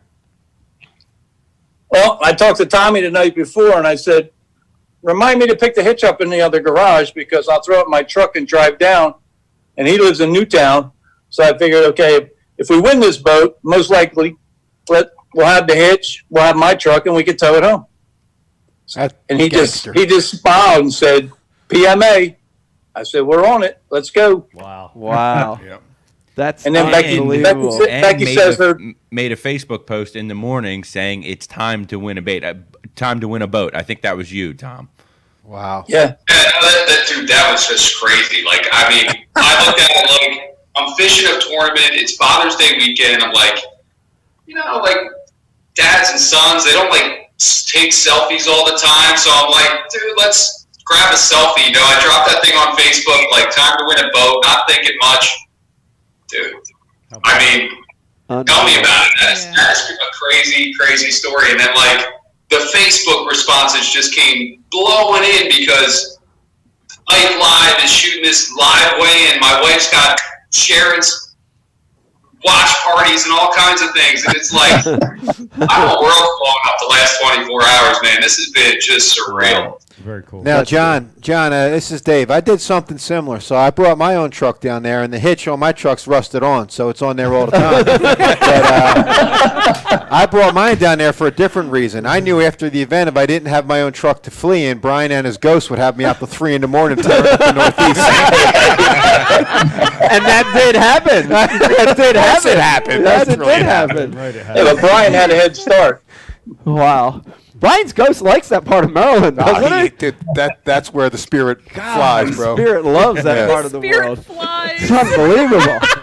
I'll tell you. Yeah. I do want to tell a quick story, and I love that story, and I love the confidence, which is, I think Brian knows this one, but way back when I fished as an amateur, I fished my second Pro-Am tournament. Back then it was the BP Top 100s, and I fished on Lake Norman.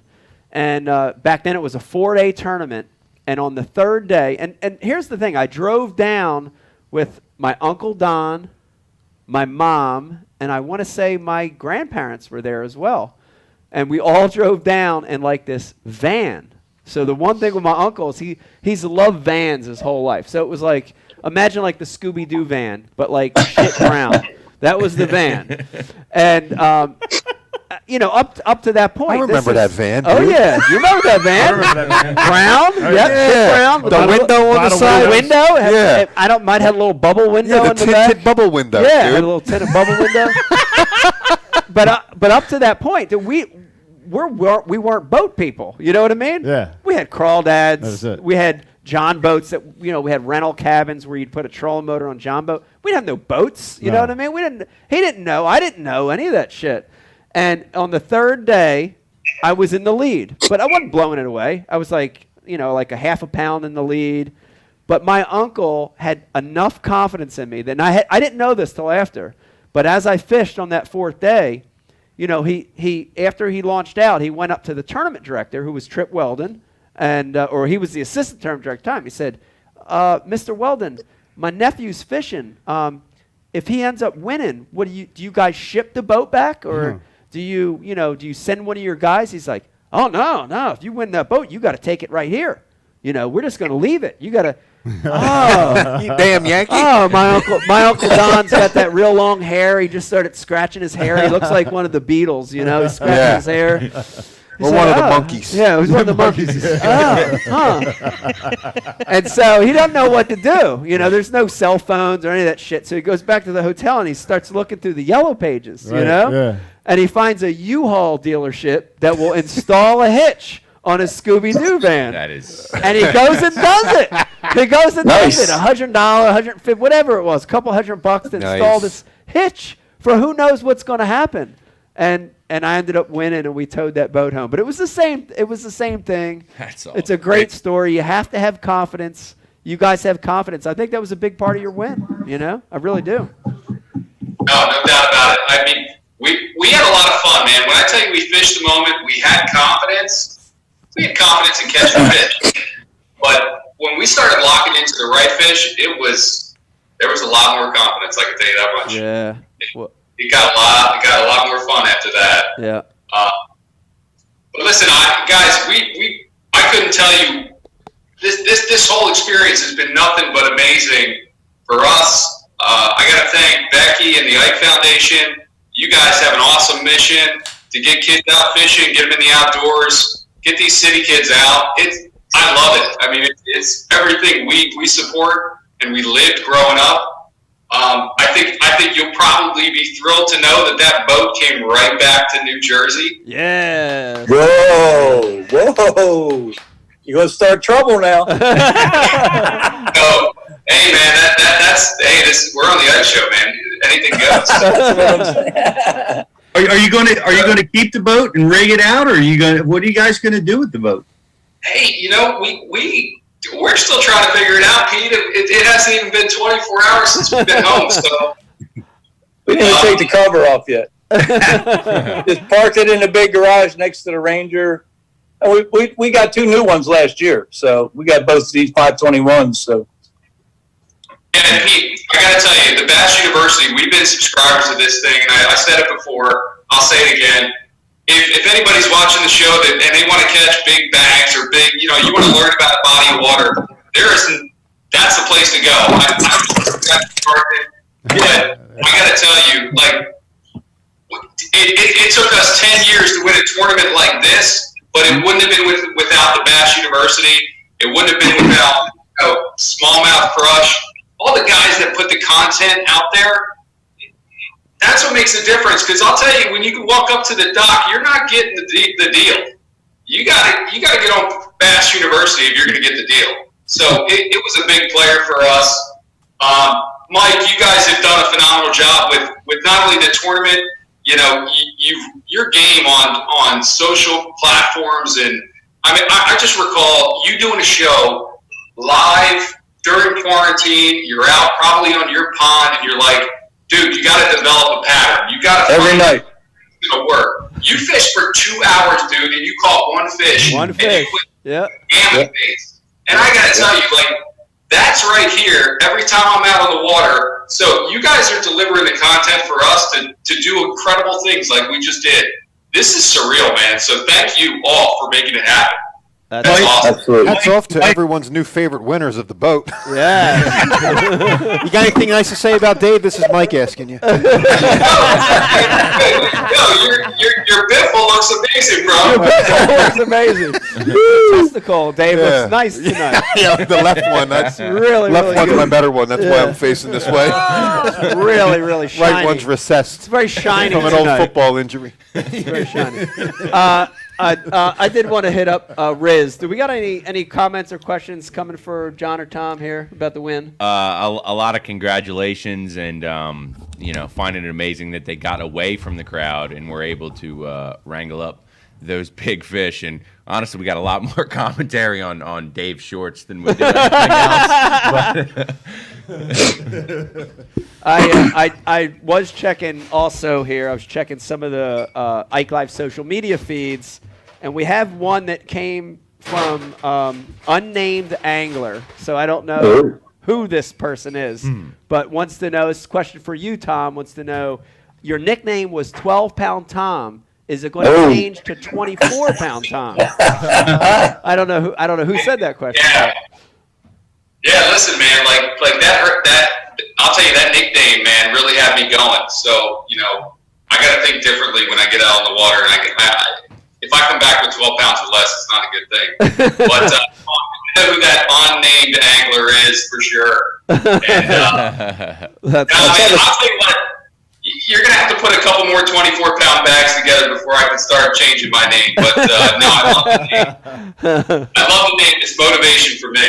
That's awesome. There you go. That's awesome. Go. Well, guys, I appreciate you coming on the show, and once again, great win. I hope to see you next year. Try to defend your title. Especially, I think we're going to end up back on the flats, hopefully. So. I think they'll let us. We did good. Yeah, it'd be nice to make you guys make the former champ be there for the ceremony. Maybe, too, the classic.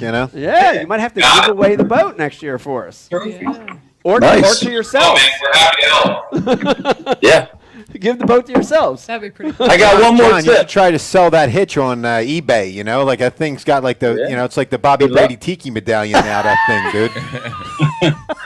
I got one more tip before we get off, and it's probably the biggest tip.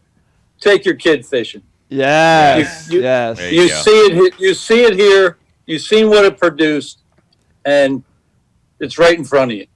So what you're doing is successful. You're advancing them to another level now that a lot of kids don't have fathers.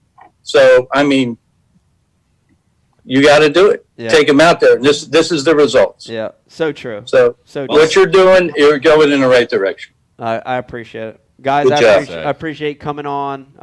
Great words from a great father and son team, and great win yesterday, guys. Awesome. Hey, happy Father's Day. Thanks, guys. Happy Father's Happy Day. Father's Day. Father's Day. Congrats, champs. Congratulations, John and guys. Tom Nee, everybody, are winners. How awesome is that? Beck, come on. You couldn't have scripted it better. I you know. know, It's we have amazing. nothing to do with the outcome. It all happened all its own, but a father and son winning, just that story, the whole Brenda tie-in with the boat. Yeah. It was a great event. It's a great event. Yeah, you know what? I was thinking about it earlier today. They're our second father-son duo to win. Wow, you're right. Yeah, They are. because Yeah. Randy Barron and his son won. That's correct. So they're our second father-son team to win Yeah. our tournament. And our two biggest weights Yeah. to date, When Randy won, I think it was high 14s on the Delaware River, which is a It's a good hell of a Delaware bag. bag. Hell of a bag. Unless you're Pete. If you're Pete, 14 pounds is a small bag on Delaware. Because he gets you 20 pounds. So who are the 25. past winners? We had the Miller brothers, first one. Yeah. Miller Joe brothers Sancho with Joe- caught all the fish, and the Miller brothers drove past him on 295.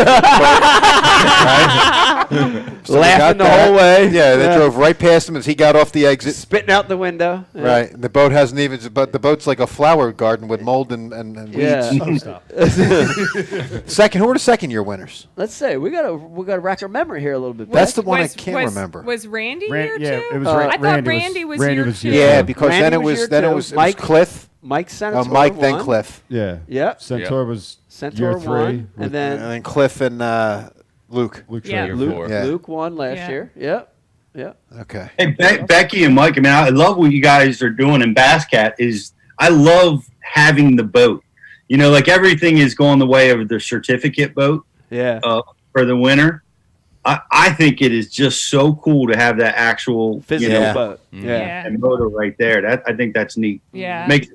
Makes it super special. I'd agree. The tough part about not having the Fun Fest is the cool part when we have the Fun Fest is all the families and the kids come down. They always check out the boat. They want to see it. Someone's Yeah. going to win this Yeah. today, Yeah. Yep. Like, Putting their dirty little fingers on it. and lick it. Snotty. Yep. Yeah.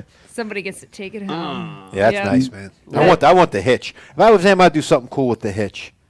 I'd put it next to the certificate or the plaque. Put it in the man cave. Yeah. I mean, what a lucky hitch. yeah. Sure. Like the Seriously. Pope must. I mean, the Pope French tickle with that thing. Like what? Like what? Why is that? That hitch is amazing. Who does that? Who has the confidence to go grab the hitch before the event and say, "I'll meet you down there, son," when the sun ain't even on no fish? John and Uncle Don do. Yeah. And Uncle Yeah. Don got it when you were already counting the money yourself. And Nah, Don, you can't nah, put Don and John Nee on the same level with that. John Nee brought it down before the tournament, dude.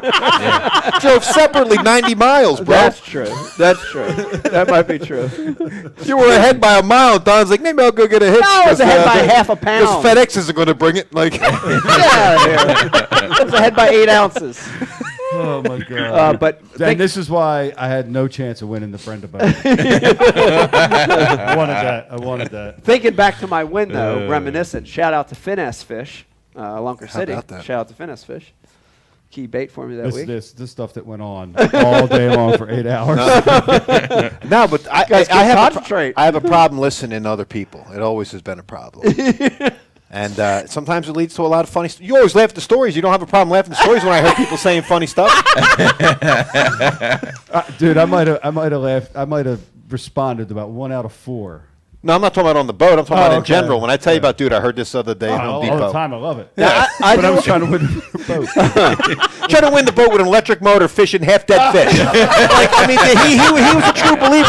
He thought when he woke up that day we were going home with the great ape. He had no idea that we were fucking already dead men walking before we even put on the cry to the doctor. That dumb song Wait a was. minute. I want to argue. I'm going to argue with you on that one.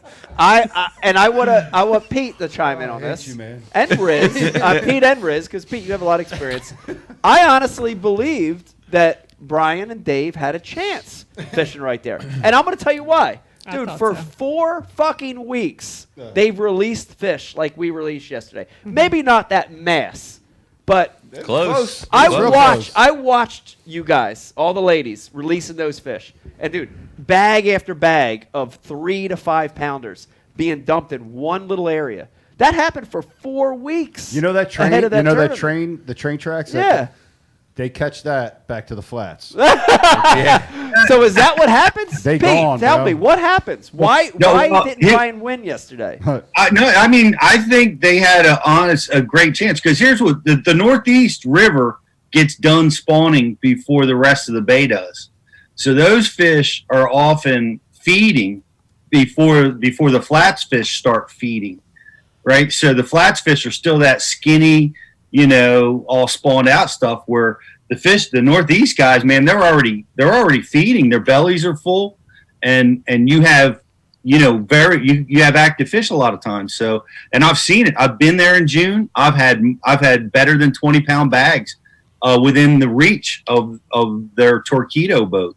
So I'm going to tell you this right now. None of our fish were living up there. All of our fish looked like they were friggin' harpooned in the face. All right, they were bleeding. All right, they were bloody. They were a bloody mess. Eyes twisted and upside down. Well, come on. I do have to tell you a funny story. You caught the slogfish. We caught a bunch of goddamn POWs. Dude, I do have to tell you this is a funny story. I'm going to have hardcore bass heads watching right now that are going to hate me, but I have to tell you the story. So I'm waiting for what do you call it to show up? Lane. I'm waiting for Lane to show up, and he's going to be here any minute. And so I came out and watched you guys again for a second, and I'm like literally 5 minutes. I'm like, oh fuck this, I can't watch these guys anymore. Right. Because I was itching. I can't believe you make fun of me for catching a catfish on a jig and I knew. I said we could have just went home right then and there. Like, why are we here? So I came back out. Always give up. I watched you guys for a little bit, and then I got antsy. I said, man, I got to fish. Yeah. So I broke out a jig and a little finesse rod, and I started flipping, and I can't get bit. And I'm in the off limits because I don't want to mess with anybody, Damn right. I'm in the off limits. That's all I had. And then I crossed over, and I'm fishing the dock where we weighed in, and I swear this happened, dude. I'm flipping around that dock, and I'm not getting any bites. And all of a sudden, I look in front of the boat, and I saw a couple bubbles come up, this weird bubbling. Really? And I look over there, and all of a sudden, a dead 4-pounder with mold on him floats up to the top. And I'm like, what the hell? I'm like, was a turtle eating them, or did he just get did he just full up? A dead 4-pounder, hairy as hell, floated up right in front of me as I was fishing. Oh my God, dude! Like the lady of the lake. Yeah, so they were the fish you guys were fishing for. Exactly. It's like salmon going up the river getting ready to die. Why do you egg him on, Michael? Poor Brian. Brian, listen, I fed off of his motivation. All right. Otherwise, I'd have been like, let's start drinking as soon as we pretty much get away from everyone in case we're not allowed to because we didn't read the rules. All right. We didn't know where the off limits was. We were like, we thought it was one flag. It was another flag. And he was ready to report Centaur for being on the wrong side of the flag because after he jumped us, Pole jumped you. Yeah, he did. Oh my God, that's awesome. That's awesome. But you guys had fun. That's all that matters. I had a great time. You had a good time. Just needed some more fish. Actually, I needed the flats not to be on fire. Right. And the flats was on fire. Right. I don't know enough, Pete, but my feeling was this past week needed to be in the 90s. Yeah, I think you're right because what'll happen is the bait moves, and that's where you guys got victimized by. A lot of times there's more bait up in the Northeast than there was this weekend, and because it's usually hot, we have a lot of hot days, and it drives the bait up there. Yeah, we had 60s and 70s leading up to the event, and then couple cold nights, couple colder days. I had a feeling that was going to be. Yeah, the bait on the flat. I told a story, Pete, earlier was unbelievable. When I stopped out there and it was calm and I was looking around, I've never seen schools of shad out there like that before. I mean, would like literally look down at the boat. It looks like the bottom's moving, and it's thousands of shad in a ball. And I saw it like twice, two separate times. Yeah. That's unbelievable. You know, We just saw the floaters. right? All the dead bodies. All the dead gizzard shad, All the dead bass. Yeah, we But saw, we saw the dead bass. But I want to give a shout out to the kids who brought in the lunker. Yes. 6.2. 6.2. That's a giant. From dude. From From Bethel. Bethel Yeah, Is that from what- University. Bethel. Oh, really? But that Yeah. looked like a pre-spawn fish. That belly was huge. Yeah. So what was that? Yeah, a few of them looked really abnormally round, Wow. including that one. They probably put about like 6 Maybe crushed they ran- Bethel beer cans up in that. Bethel beer cans. Bethel edition. No, Maybe they fished the sass. I don't know. That fish was eating really, really good, and it actually looked different, which was interesting. You remember how that one looked? It was weird. It was strange because a lot of them fish, Pete. All them ones that came out of the grass were yellow, and that fish was not yellow. That fish was whitish. Yeah. It almost looked like a Hartwell fish, like a clear water, deep water fish. Ours were opaque. Yeah. Kind of right before the quickening. Yeah.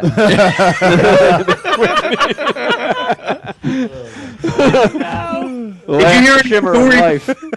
Did you hear any stories on the way-in, like of guys going to the Sass or the Elk or any of the other areas of the bay? Shout out to Travis Manson. He said he went all the way down to Baltimore. Yeah, he did, didn't he? Didn't pan out for him, but wow, he did said it really? He said he made the run. He said he didn't have a good practice up here, and he said he ran all the way to Baltimore. Wow, Wow. nice. Off limits is about 90 miles north of that, but That's all right. Didn't do any good. He caught some bluefish down there. So. Yeah, probably got some crab cakes. Yeah, I do want to also say real quick. I don't know if he's watching or not. He did send us a text, wanted to know what time the show was.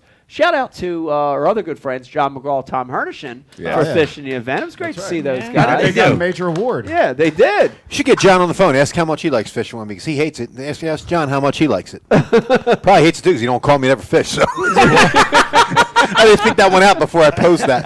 What was their major award, Bri? Smallest limit? Yeah, Tom and John won the smallest limit award. What was which I that? think was a $300 gift certificate. Yeah. Yeah. What was the You're limit? kidding me. No. Nope, Yeah, smallest we limit award. called the wrong direction. Why didn't we sandbag, dude, and throw it out and keep black tagging it? You could have at least made your entry back. Because we didn't read the rules. We didn't know there was that. So- Gotta start reading stuff, So the dude. funniest thing is, The words are too the small. funniest Let's thing is, read. of course, Tom and John left. They were a little disappointed. They didn't have big. They had this, little tiny bag. Little tiny Tom's bag. holding up this bass. He can't even hold it. It's so small. It's emaciated. He's trying to grab it all weird. Tell everybody how our buddy Tom shows up when we go fishing, though. Oh yeah. Oh well, he shows up with a brown paper bag full of Senkos, He had a plastic one. a plastic bag 'Cause this it was time, raining. and probably a 12 pack of Natty Light, but And cigarettes and chew. it's cigarettes and chew. Dude, Dave, one of your things you were talking about during the day was, like as the rains were coming in, oh, I wonder what John and Tom look like right now as he was, going off into one of his fantasies. And he's like, hey, John's got the full, looking full like kit. the full kit looking like Cabela's. And, Yeah. and there's Tom with the poncho that and the Unravel. the disposable poncho you get at the Phillies game. Yeah, that looks like a fucking Mr. Twister board. You got it. check this, it's folded. You know what I mean? Like all the folds and He got it free at the Phillies game. yeah. It's yellow. The sleeves are like up to here. It's exactly what they looked like. Yeah. Matter of fact, we got to get that picture of them at the weigh-ins because when they came in right after me or something, and I'm like, oh my god! I thought it was like, there they are. Yeah. The funniest thing is John's in line to weigh the fish, and Brian's looking at Tom, and he's laughing at him. He's pointing at him, and he goes, "You got to get Tom to come up here. You got to." I know the social distancing rules and all that, Yeah. and I didn't care. I made Tom come up. Oh, that's awesome, dude. Oh, it was so awesome to see him holding that little fish. But anyway, so they win, and I send a message. I sent a message to Tom, and John, because they had left early, and I sent a message, and I say, guys, you didn't stay around, but you won the smallest limit award. And, Tom writes back, he's like, Oh, that's bullshit. I ain't falling for that again. I ain't falling for that again. You have to tell Have the you story. ever told that story? No, tell the story. Guys, so you'll understand it. Oh, my God. This is one of the most amazing stories ever, dude. So me and Mike, Tom's in the Coast Guard, and me and Mike, he was stationed in Homer, Alaska. So me and Mike flew to Alaska to hang out with him for a week. It was his last week or last month up there. He's like, you got to get up here. This place is ridiculous. So we go up, we spend a week with Tom, we fish all week. It's a ridiculously amazing place. Trip, yeah. Alaska's incredible. So this one morning we're heading out to go trout fishing, salmon fishing, something. And we stopped at a McDonald's to get breakfast. Was it you or me? One of us. Was it you? It was you. So McDonald's, it's like every other McDonald's, they got the gift cards right there on the counter. So Mike orders, and then he grabs a gift card out of the thing that hasn't been activated, and he turns and hands it to Tom. I'm standing there, I watch the whole thing. He's like, turns and hands it to Tom. He's like, yeah, I got, there's like $25 on here still. Can I add something real quick? Guys, our buddy Tom is historically he's the cheapest out of all of us. He's the guy at around 10:30 that just all of a sudden disappeared and stopped buying rounds when we would all buy rounds for each other. Very cheap. Go ahead, Brian. Fake gift card handed to him. So the gift card gets handed to him, and he's like, oh. Dude, I remember when I handed it to him. I remember his eyes lit up. You gave him a backstory to it. His eyes lit up, dude. You backstoried him. You said I get all kinds. Oh of yeah. stuff. Go ahead. Oh yeah. So the other part of the story is we're going salmon fishing early, and we know we're going to be out there till dark, right? Yeah. So when I ordered like extra everything, dude. I'm like, I'm going to be full, and then I'm going to have shit I could throw in my backpack as we're waiting, So my order was like everything, Tom's in the back, like all sad, So then when I handed him, I'm like, I've been getting these things. Hey man, there's still $25 left on this or whatever I said. And his eyes lit up.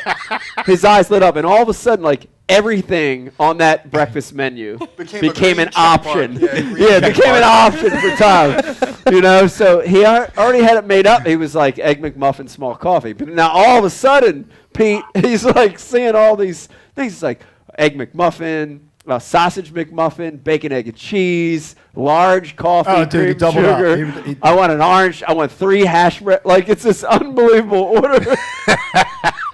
And then at this point, me and Brian, now we're back at where they fill the fountain sodas in the back. But we're crying. We're out of earshot of him, so he can't hear us. But dude, we're crying. We're laughing so bad. And it was a young girl. Yeah. And he handed her the card, and she swipes it, and card's not activated. Like, what's this guy trying to hand me this bullshit card at 7:30 at 7 o'clock in the morning? 3 bags of McDonald's on the limbo. Tom's 6'2" or whatever he is, and she's just like, we're fucking dying. We're crying, laughing. And then the funniest thing is Tom didn't get it. Like, it took her a couple times to swipe and say, there's no money on this card. And then it hit him. Like, he went from real wide-eyed, like, excited, to then it hit him. And you know how Tom looks back, and his eyes got real small. And we're on the floor, rolling in front of the fountain. Oh my God, the poor guy. Oh my God. So now he wins. He actually wins $300 and he doesn't want it. That caused eye sweat. Oh God. All right, this might be a good time to take a break. This is a perfect time to take a break. We got Zack Birge coming up. Yes. Listen to me. Hang in there with us. This is the Ike Live Father's Day special. Great guest coming up. Hang in there with us, Mr. Zack Birge. Hang in there. When we come back, more Ike Live. Oh, man. 4.5-inch drop shot worm. Bama bug. Finesse jig, PB&J. Give me something hard. Hey, KVD here. Now, I didn't always know this much about fishing. 4-aught EWG worm hook. In fact, there was a time when I couldn't tell the difference between a jerkbait and a stickbait. But then I signed up for Mystery Tackle Box, the original monthly tackle subscription. And now I know more about fishing than I do about calculus. And he knows a lot about calculus. Plus, I get amazing extras like free fishing magazines. October 2016. Featured article, 4 places to throw a frog. Exclusive decals. Zombie bass. And how-to videos for all the great baits I receive. How to tune a crankbait. Is that underwater footage I smell? I got goosebumps. So if you're looking to develop enhanced fishing abilities like me, or you just like getting new tackle every month, go to mysterytacklebox.com and get your box today.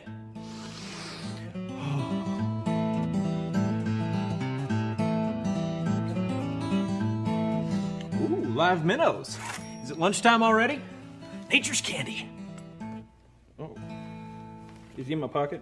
There's a special place in our hearts for the tools of the trade. They're what we prep for a good day on the water. They're what we clean after a good day in the field.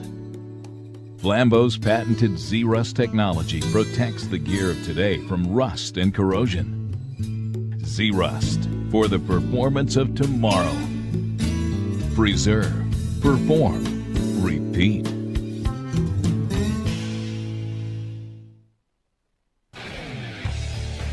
You work hard to catch your fish. TH Marine has 2 products to ensure your fish survive. The Oxygenator injects 100% pure oxygen into your live well.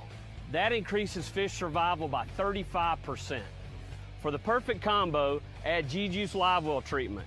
It calms fish, stops bleeding, removes ammonia, and replaces slime coat. Get an Oxygenator and G-Juice and keep your fish alive.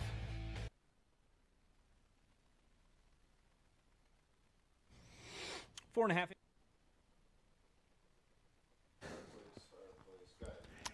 Hey, everybody. Welcome back to Ike Live. Hope you're having a wonderful Sunday evening. I know we are.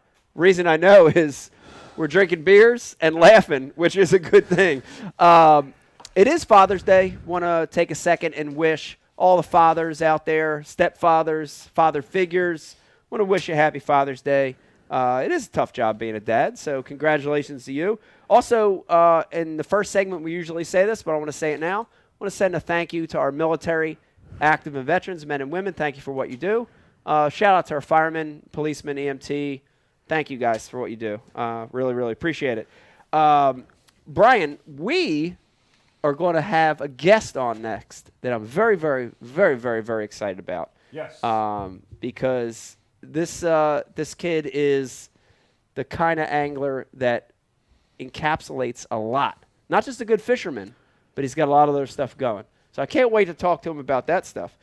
He's also a dad, which is a young father, which is great. I want to talk to him a little bit about that. And he's coming off a big finish, of course, at the last Major League Fishing event. So in just a little bit, we're going to have Zack Birge on the phone. Can't wait to talk to him. And then after Zach gets off the phone, of course, guys, we're going to be doing a MTB unboxing. Riz, what you got back there? I got some activity here on the message board that's definitely worth sharing. And before I get to the message board, I also want to make a quick announcement that the Chester County Bassmasters will be holding another open tournament on the Chesapeake Bay on the 27th, and those guys did a swell job for us over the last couple of weeks of sharing our Ike Foundation posts. So it's only fair that we let people out there know that those guys are having a tournament again on the 27th. Well-run organization. It'll be a top-notch tournament. As it was yesterday on the Chesapeake Bay for the Ike Foundation. But on the message board, John McGraw actually chimed in and said that Tom had 4 cans of dip in the boat with him yesterday. Wow. And the Aussie Warren says that Dave Shorts have the smallest bag weight of the night. Travis, wow, what though? Everyone in this room we'll say that's not true. You guys know. Travis G said that the only thing victimized tonight are Dave's blueberries. Jesus God! Wow, nice. That was good. Man, the smallest bag. You should know better to wear the biffle shorts tonight, Dave. Yeah, I don't. I mean, when you stand up, they're not. You know, right? It's the sitting that pulls them up. There's a rise to them. Yeah. There's a lift to them. Let me remind you too, if you're watching over on Facebook, please like and share the feed. If you do that, you're going to be entered into a contest to win the world famous Ike Live gift bags. Thing weighs 20 pounds. Load it with Ike Live sponsors. do that. Riz, let me also remind everybody, Riz is going to be handling IMs the rest of the night. You got a question or comment, especially with Zach coming on, please hit us up, and we're going to get them through for you. I think Brian's got him lined up. Very, very excited for our next guest. I think he's got a tournament coming up. We're going to ask him what he's practicing for. Joining us for the first time on Ike Live, really good guy, Zack Birge joins us on the show. How you doing, Zach? Oh, yep, that's on me. Okay. Two for two. 2 for 2. And again. Let's try it again. Zach, how you doing tonight? I'm doing good, guys. How are y'all? Now, did you expect to come on this show and just have a normal entry? Like, we got the worst producer in the world. You knew that was going to happen. Shout out. First of all, Zach, I want to say Happy Father's Day to you. I know you're a dad. How's your Father's Day been today? It's been really good today. Today's been filled with a lot of unexpected excitement, and it's just been a crazy day. I'll just put it at that. What'd you find out? You got another one coming? What happened? What's the unexpected? Not yet. We went to bed last night about 11, and we got woke up at midnight from the neighbor that my boat was on fire. What? And it took me like 5 times for the guys in the house staying with us yelling my name for me to realize that something was going on. Like, I thought I was dreaming. I didn't know what was going on. Yeah. Finally got out of bed, ran downstairs, opened the door, and the back of my boat was in flames. And I was like, oh, shit. So I ran back, put some shorts on, ran back downstairs, and pretty much the rest of it was just a blur, but I snatched it out into the road and unhooked it. That way I could get it away from the house we were staying at, the other boats that are here in the front yard that we're staying at. Yeah. Luckily the fire department got here and got it put out in a decent amount of time, and I got pretty much everything out of my boat, tackle-wise and rods and reels that I use out. I got to salvage all that stuff, but I don't really think the boat's in very good shape at all, or the engine. Damn. Wow. That's got to be, I got to be honest with you, that's got to be an angler's worst nightmare. Yeah, it's up there. Like when you go to sleep at night, there's a few things you like, you never, it's a nightmare. You never want to happen. One is you wake up to theft. You know what I mean? Yeah. You wake up and your locker bar is ripped up, Another one is you wake up to something, your whole rig being stolen. I prayed for that to happen. Well, Dave's prayed for it because he knew he was going to zero in the tournament. But most of us, but that's another one. So give us what happened, Zach? Is it an electrical issue? Was it a? We don't really know for sure. I've had a few issues throughout the year, electrical issues with the engine that was water related, that I don't know if maybe some of those carried on to this particular time or if it was something with the charger. All I know is it started in the back, and it came out of nowhere. I mean, I charge my shop at home all the time. It's like in the back lid, plug it in, leave it open, charge it all night, next day unplug it and go fishing, or just leave it until next time I go. Yeah. And wow. This time it was in the front yard, not in a garage here, or shop at home. So it could have been a lot worse. Yeah. And I'm really just thankful it wasn't in one of those places. Wow, that's scary. It definitely could have been a lot worse, right? You could have lost all your equipment. It could have burned the truck up, other boats, so you got to look at the positive side of it for sure. I made an observation. So you said, like, you first came out, saw the fire, then you had to go put shorts on. Were you, like, sleeping full frontal? Like, what happened? Of course, Dave wants to know that. No, I had some boxers on at least. All right. Yeah, no, I was just curious. I mean, if I lived by myself, I would be full frontal, just in case you were wondering. Now, I'm in the house with like 5 other dudes. So. I'm not judging. Yeah. And this Dave would be full frontal in that situation. That's right, Pete. And this has happened before, though. This isn't the first time, Zach. I can remember. I want to say 4 years ago, Chris Lane had a very similar situation happen at a tournament. The interesting thing, and I just got to ask it. I'm sure this isn't the reason, but the interesting thing when Chris's situation happened, there were two big sort of conspiracy theories on Chris's fire. One, of course, was lithium batteries. Everybody was saying, oh, God, it's lithium, lithium, lithium. The other theory, and again, this is just conspiracy theory, was Chris that year, if you remember, he was hot. When he won the Classic, he was doing really good. He was at Dardanelle. It was at Shallow Bite. The other conspiracy theory was someone sabotaged his boat. Do you believe any of these two may have happened to you, or what do you think on that? Man, I really don't know. Like I said, I had the starter issue, which I don't know have led to further on than what we fixed and got back to normal until now, or if it just something that is just a freak deal. Like I said, I charge my boat every night, whether I'm at my shop at home or I'm on the road somewhere at a house, and I really just plug it in and forget about it until the next.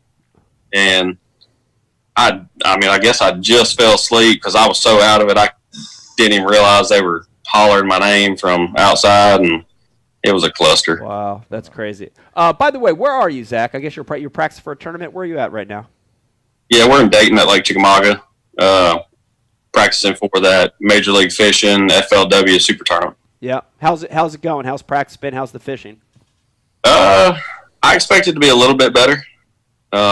It's just been kind of spotty, like getting in place and you get some bites and you feel like you're doing the right thing and you move down some and nothing you do seems to be right. And then you move, get another area, things start happening and you go, okay.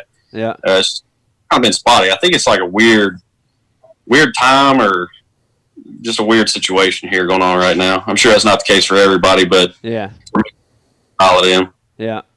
It'll be interesting, to see this event unfold because this is the first event where MLF guys and FLW guys are combining.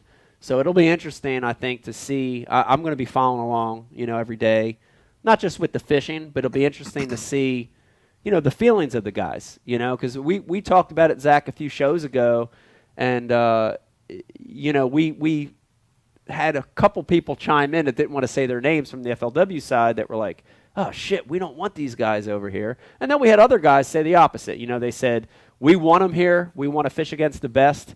So it'll be interesting to see how it shakes out. But it's another tournament for you. I wish you good luck in this one. I want to...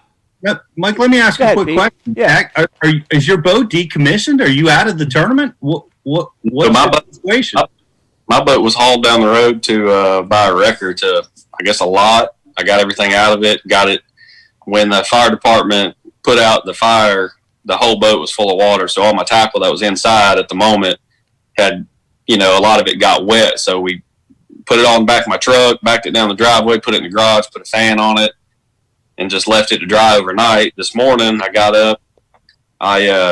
First person that really popped in my mind was Wesley, and then I also reached out to Bill Mayo, another friend of mine,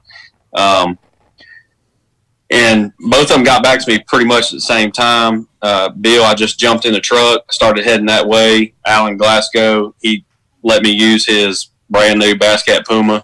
So very thankful to them working to get me back in another boat and, letting me use it. Drove right back here, pulled in the garage. I just threw together what tackle I thought I needed for the day and went fishing. So it's kind of been from last night at 11 o'clock when I went to bed to waking up at 12 to not going back to bed until like 4 this morning, maybe 4:30, to getting back up at 5:45. And then, because I was going to go out and practice with another angler today, Jordan Osborne. And then we started thinking, well, maybe I can hit somebody up and maybe find a boat. And then I woke up, texted a couple guys, figured out I was going to go get one. So I took off down the road to get that, got back. I think I got on the water at like 1:30 or 2. and got to practice for a few hours. So I got one more day of good practice, so it's all good. Wow. It's great to have those kind of friends, being able to get that done. Yeah. Keep grinding, man. Just keep pressing through it, you know? It's Yeah. like I can speak to this year of like the full effect, like these issues that keep popping up with boats. You know, the more I realize, like the more you just keep pushing through and pushing through and pushing through and keep fishing, like it seems like the fish gods pay it off for you pretty good. Yeah. Or you can just take up gardening, and that never fails. Hashtag always give up. Always give up. Love your hashtag, Dave. Always give up. That's a good one. I do want to switch gears, Zach, for a second and talk to you a little bit about, since it's Father's Day, it's really appropriate, is you're one of the young, successful anglers on tour, and you're also a young dad, which I want to talk about because we have a lot of people watching this show. We have a lot of young guys watching the show that aspire to do what you're doing, right? You know, they're out there, they're grinding, they're fishing regionally, and a lot of them are young dads as well. And you've got it figured out. You know, I've watched you from afar through social media, and of course I get to watch you guys as a family as you're at tournaments. Your wife, your family. The last one I want to tell the story real quick, which is awesome. It was the first day at the heavy hitters at Toho, and you were ahead of me that day. I was back in the pack, and I was tied up to the dock. We launched out of Big Toho Marina, and your wife, and I don't know if it was your mother-in-law, came down with the dock with your little girl, and it was just awesome because they're just screaming out at you, you know, go daddy, you know, as you're pulling out, and it was awesome because for a lot of years I got to travel with Drew and Riley when they were young. They're in their 20s now. And then more recently with my son, Vegas and Stella. And there's nothing like that. There's nothing like travel with your family, having that support, you know, launching in the morning. I remember the Mississippi River last year. You fished a spot where your family got to watch you. Talk a little bit about that, because I think we've got young anglers that are dads that are intimidated to not do it because they're a father, they've got families, but you're making it work. I want to hear that side about you. Yeah, not, you know, what you just said about kind of being not necessarily afraid, but just hesitant to make it happen. Yeah. In that I was fortunate enough to started before our little girl came along, and not to say that I would have, you know, made a difference really, but I didn't really have bills. I didn't have a lot to worry about back home. So, and when I got started, I won a tournament prior to fishing the FLW Tour. So I didn't really have to worry about money either at the time because I had just won a tournament, had my whole year basically funded with nothing to worry about. So I fished with an open mind, and, you know, it was successful for a few years after that. And then Emma came along, and at first it was, you know, she was just a few days old when I think we went to, I think it was Lake Oneida. We went up north, and she came, and she was just like maybe a week old. She was tiny, and you know, you don't really know what it feels like or what it means to have the support. Yeah. Just to have them there with you, and there was a few events early on where I had to leave home and they couldn't come with me, and it tore me apart. Oh yeah. It was terrible. Yeah. Wait a few more years, Zach, and you'll be referring to those days before your beautiful daughter came along as the good old days. All right? When you're not all young and sentimental. When you get old and just life just grinds you down, dude. I'm still sentimental. Hashtag always give up. Hashtag always give up. Dave's Darkness checking in on the message board. Sorry, Zach. Ed, I'm sorry. But, you know, my wife, she works for Southwest Airlines, and she has a lot of flexibility with work schedule, trading days, or, you know, taking a few days off here and there throughout the year. So when our schedules come out, we kind of know what we're going to be faced with as far as going here and what times. Yeah. She can days off and give away a few days to make it work to where usually when I leave, they're coming with me. If not, I'll go through practice get that out of the way, and then they're usually there the last day of practice and throughout the rest of the event and ride home with me.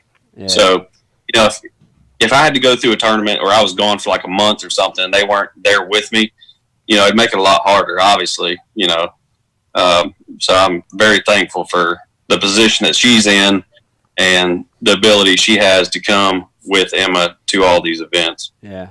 Yeah. That support's important. I can tell you, when that support's not there, whether your family, your wife, your kids travel with you or not, if you don't have that support there, it's tough, and I've seen it both ways. I'm going to speak from experience here, having, a wife at home that doesn't really support what you're doing, versus having a wife that says, this is my husband's job. This is what he does. He has to go. He's at work. I'm going to support what he does mentally, physically, dude, the difference is incredible, and to have that is so important. So I'm glad you have that, Zach. But if there's young anglers watching and you're a dad, you're a father, you've got one coming, it's okay. It can be done. Zach's a great example. And UPS is a great place. Great careers there, guys. UPS is good too. UPS is a good job. My wife doesn't really support what I'm up to, but usually it's because it's no good. Right, exactly. Because it involves keys fumbling at 3:30 in the morning, banging off the lock. Right, and a lot of vodka. Dave's high school guidance counselor just checked in and said, "Wow, I'm a failure."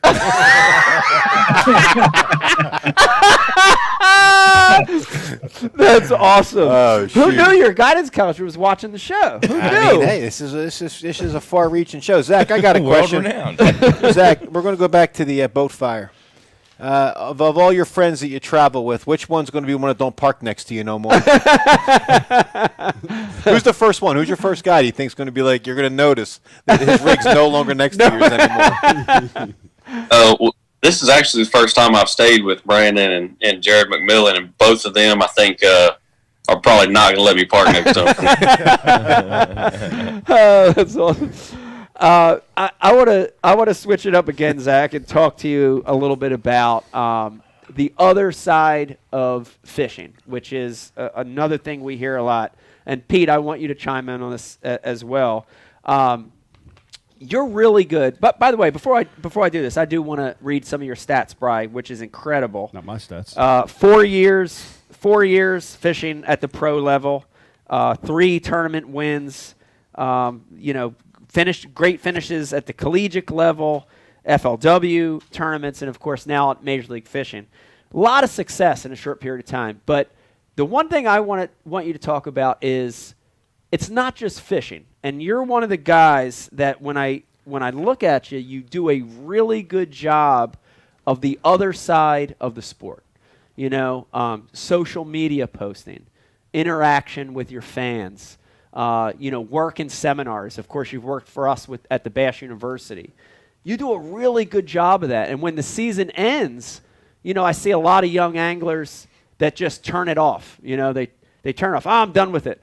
And that's it. You don't hear from them for 3 or 4 months. But you start getting active with your hunting stuff, with your videos, YouTube, social stuff on the hunting side.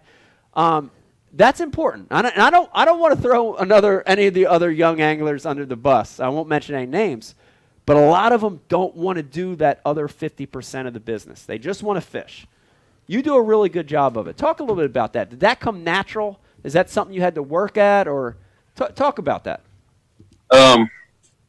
Basically, when we won the college championship, that opened up a lot of doors.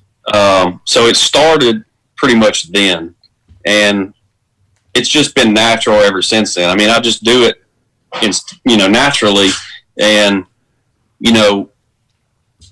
thankfully I've done a pretty good job with it, I feel like.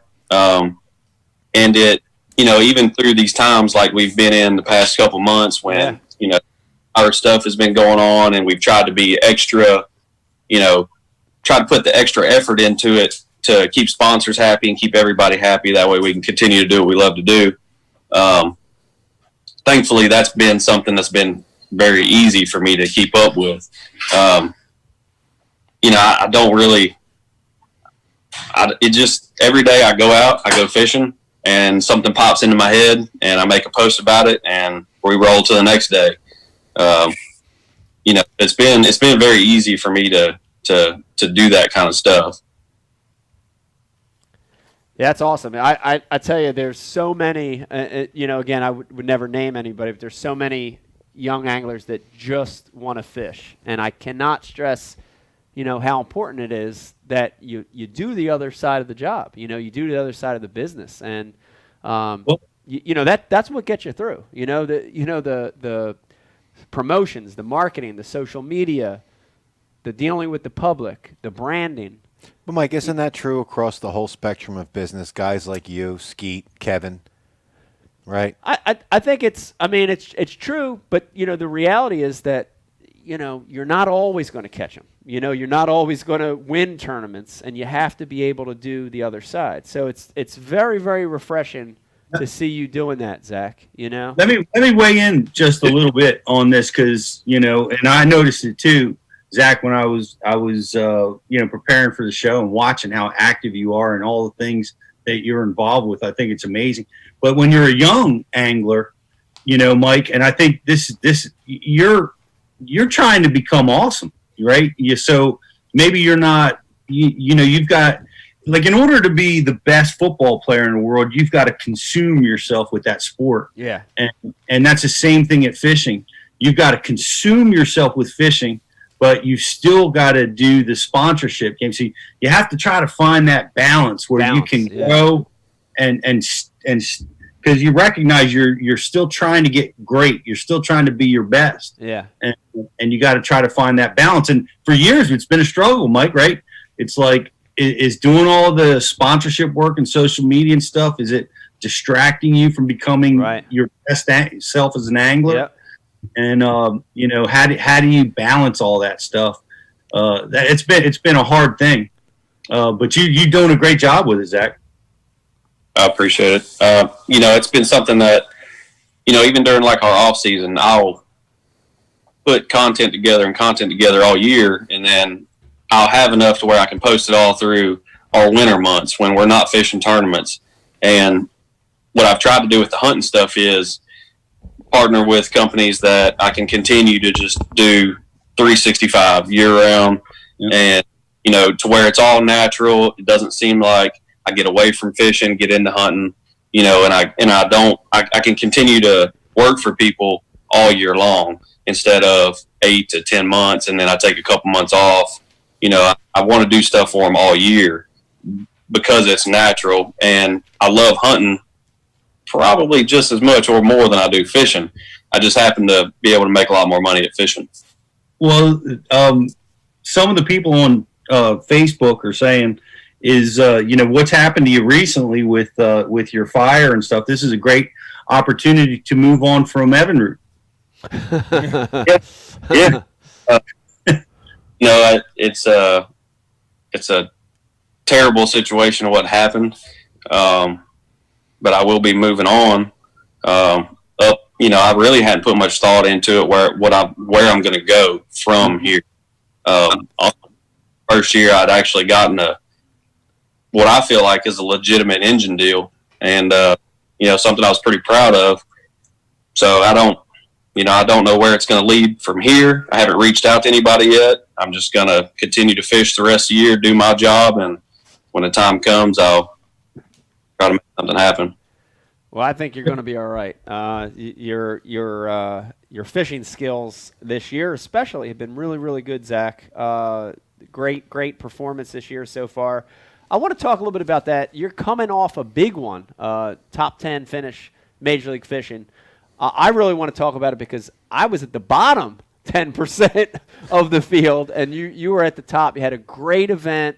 You found something a little off the wall, which is unbelievable because it seemed, after you look at it, of course, when you have a bad tournament, the thing I do, Pete, I know you do the same thing, is I watch live because I want to know what the hell you missed. You know what I mean? It's like you turn it on and you're like, oh, it like smacks you in the face. It's like a big boom right in the face. But you had a great event there, found something a little off the wall. that's really become your MO too, Zach. I noticed that a lot of times you're finding stuff the other guys don't find. You're doing stuff the other guys won't do. Such a cool way to fish. Reminds me of an old Jeff McGee. You remember that angler, the beer nut guy? Dude, Jeff would run up rivers. He would freaking lock 30 times to get to fish, like crazy shit that I would never do. But talk a little bit about this last tournament, Zach. A lot of us got to watch it. Super cool pattern. Talk a little bit about that event. Basically, before we went there, I was thinking about two things. One was catching a big fish for a lot of money, and two was red crest, getting good points, because I was in that kind of position where I wasn't secure yet, but if I finished good, I'd be locked in pretty much. Yeah. So I was more concerned with points. Once I actually sat there and thought about it, I thought, well, I'm just going to go try to play this as a normal tournament, try to stay high and finish good and get some good points and move on. And if I catch a big fish, that's just a bonus. With that being said, I thought when we go here, it's going to be an offshore grass thing. I just figured that was going to be the obvious. And a lot of guys caught them out in the grass. I mean, Jordan won it, which congratulations to him. He's a stud. But I could never get it going in practice. I fished and I drifted through there. I did everything I thought imaginable to catch a bass out in the middle of the lake somewhere. It just didn't happen. So it was like late the last day of practice, and there was a thunderstorm coming, and I was kind of over in the corner of the lake, and there was a canal that went up. And I saw a bridge. I thought, well, hell, I'll go sit up under this bridge for a minute, let this rainstorm pass. But when I came around the bend, I looked up past the bridge, and I could see some water coming in. I thought, that's got to have a bass on it. So I eased up under the bridge. I power poled down. I was sitting there, let the storm blow by. As soon as it did, I got on trolling motor, and I got up there real quick. First cast, I caught like a 3.5. Next cast, caught like a 3. Next cast, caught like another 3. I was like, all right, this is my spot where I can come get good points, finish decent. If I can get here first, this is going to be a month. Didn't think I'd catch a big one by any means out of it, but I thought I'd do good. So the first day of the tournament, I rolled right there. I think I was about 12. Nobody ahead of me went there. I whipped right in, power poled down just short of it, when line's in. I only caught 3 fish out of it, which blew my mind because it was still flowing just as hard in. I really thought it was somewhere I could pull into and catch like 30 pounds quick. Yeah. Just didn't pan out. So I thought there was this many fish here in practice where I was catching them every cast. They couldn't have gone far. So I turned around and I just drifted back down the canal and was really just trying to figure out where they might have went. And just after you get in the canal, there's a little bend and there's a pretty good hole in it. And from fishing it throughout the tournament, I kind of learned more about it. There's just a depression. Seems like there's a couple of shell places in it, good clean bottom, a nice cut bank where the current hits up against with some grass with stuff hanging off the edge of it. And I saw it in practice, and I saw some fish busting there, but I couldn't ever get them to eat anything. And I went right by them without even thinking about it. Well, once I figured out I wasn't going to catch them on that pipe, I put more time into figuring out how to catch them. And basically throughout the tournament, I learned how to catch there. That was just one of the places. It ended up being pretty good the first day. I caught a bunch of fish out of there. I think I caught like 50-something pounds between there and another spot back up towards takeoff that I fished late in the day. It was just kind of one of those things where I had to leave what you hear you do in Florida or what is supposed to, and bring what, basically has gotten me to where I am today. Yeah. Florida. Yeah. And end up doing that a lot of places because I go places and you do your research and you read and you watch YouTube and you're like, all right, this is what I need to do when I get there. I buy $1,000 off Tackle Warehouse stuff. Yeah. So it just goes back in the back of the truck, and I resort back to what what I've done since I started bass fishing. It's just fish like I like to fish, and I make it happen. Yeah. That's what I did there. I fished current related stuff, and it paid off. We had rain that led up to it. Just a perfect scenario. Yeah, that's awesome. That's awesome. And I did exactly what you said is what I did. I fell victim to, saying big bass in Florida, summertime, early summer pattern, right? You have to be fishing off the bank, that isolated, grass out there or brush piles, or you have to be flipping. I was so hung up on that I avoided, the obvious, or I avoided my strengths, and that can kill you in a tournament. It did kill me. So it was awesome to see you do that, And dominated. Yeah. And absolutely dominated. And dominated. Let me ask you this question real quick, because I was watching some of your highlights, and they talked about, and I didn't get to see it on the day one because you crushed it on day one of this event. They say you caught the same fish twice. Yeah, I did. It was weird. I caught this fish. It was like it weighed 4.6 that morning off a crankbait, and caught it. I realized the fish had a special marking. It had an eye that was like it was glowing red. It was a bad eye, but it was just. He looked at it. I was like, damn. That's awesome. And let him go. And fished the rest of the day. Well, I came back in there and I was throwing a topwater bait back through this like little pond that was just adjacent to the canal that had water flowing through it. Walking it right through there. Good fish comes up, eats it, set the hook, and the fish. I had boat position on a place where if she didn't go back out into the canal, I wasn't going to be able to bring her straight to the boat. And she happened to go left, which went to the back of the pond. And so it led me to pick the power poles up and try to haul ass and get around the corner and work her over to me, or jump out of the boat and go get her. So I just kept her coming. She got right to the grass, and I just pulled her up onto the grass, and I jumped out, went and picked her up, brought her back to the boat. In the moment, that was the best thing possible to do. That's awesome. But the first that fish was, she had the same. It was the same. It was the same eye, same bad eye, same markings. I mean, it was. There's no way I just caught the same fish twice. Like the fish came up and just kind of like nipped it or sucked it under. Like she crushed that topwater bait. And once I got her in the boat, I was like, dude, this is crazy. I've never caught the same fish twice. It's not been off of a bed or, some scenario like that. And to do it there within 15 yards of where I caught it the first time is pretty crazy. It's crazy. There goes our 2-day theory, Pete, that a fish won't eat for 2 days after it's hooked. Right. Hey, the benefit of the MLF scoring, where you can benefit from that. That's pretty amazing. Yeah. I caught the same 5-pounder twice in Rapalpo Creek, both once on a crankbait, once on a buzzbait. It was a 5-pounder with a big giant water turkey V mark on the back of its neck. In the same day? On its back. No, like that same year, spring, summer, fall. Yeah. Same giant fish, man. I guarantee you there were some fish caught today on the bay that were caught yesterday. There may have been. But I'm saying you caught the Guaranteed. same fish. Like he identified the one-eyed fish. I'm saying identifying the same fish that you caught yourself. Oh, right. Yeah. I got a question, Zach. On your offshore stuff, like, was there any company out there? Like, did you have it all to yourself? Offshore. Wasn't he doing like grass stuff? I didn't fish much offshore. Tell you that's how much Dave watches. I'm paying attention. I thought you guys were talking about grass and Scottie Pippen with the assist. Scottie Pippen. I'll just shut up and go back. Dave's going to go back to UPS now. This was my partner yesterday. No wonder they only weighed 14 pounds or 13 or what was it? 15, whatever. But you were fishing.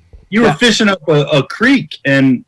You were by yourself. Did you get much company? Yeah, actually, we got quite a bit. Day one, I didn't see. There was nobody fishing. The first creek I went into, nobody was there. Nobody was at the mouth of it. Nobody was anywhere to be seen. When I pulled up to the second place I went later in the day, Justin Lucas was sitting on one side of the mouth of it, which he left like 10 minutes after I got there. And then Randy Howe pulled in. And he fished that side of it pretty much the rest of the day. And I fished from the mouth in about, 100 yards or so, 120 yards. Nobody else was over there all day the first day. Yeah. It's crazy because again, when you're in a tournament, and you're not doing well, you want to figure out what you need to do the next day, and it's funny, Zach, because MLF, and I'm going to explain this because a lot of our viewers might not know the exact procedure, but in MLF, we're not allowed to look at any of the footage on MLF while we're in the tournament, right? Okay, so I can't get back from a day of fishing and go back, hop on MLF.com. I can't look at blogs, can't look at pictures, but they send us a link, right, at the end of the day, and they say, this is the link you can look at. And I love the theory. I love the spirit of that, right, because they're trying to keep it even. They're trying to keep an even playing field. I love the spirit of it. Yep. But I also don't like it a little bit, because, they get to select sort of the images and the content that comes out, right? True. So, makes hole jumping way harder. It makes hole jumping harder, but unless you're one of the guys that was on a spot and you're in one of those select images. Hold on. But it also can make it easier, right? Because when those images came out, Zach, you were in a few of those images, and it was very, very obvious that you were in an area with current, right? Current. And so, when I clicked on that link of here's the link you clicked on it, and I'm like, oh fuck, I saw the current. I'm like, God damn it, it was so fucking obvious. It's hot, it's current. They release 8 billion fish right there. Why the hell didn't I go up there? That's what I was thinking, Yeah. in my mind. And then after I got booted, I got to watch it, and then it really sets in like, oh fuck, I should have, why didn't I practice up there? That's what I was thinking. But I got to watch after I got booted. I got to watch as the event went on, and I was kind of mad. At what I saw, and I'm being honest. I'm not even competing, and this is coming from Zach. I'm the most competitive guy you'd ever meet.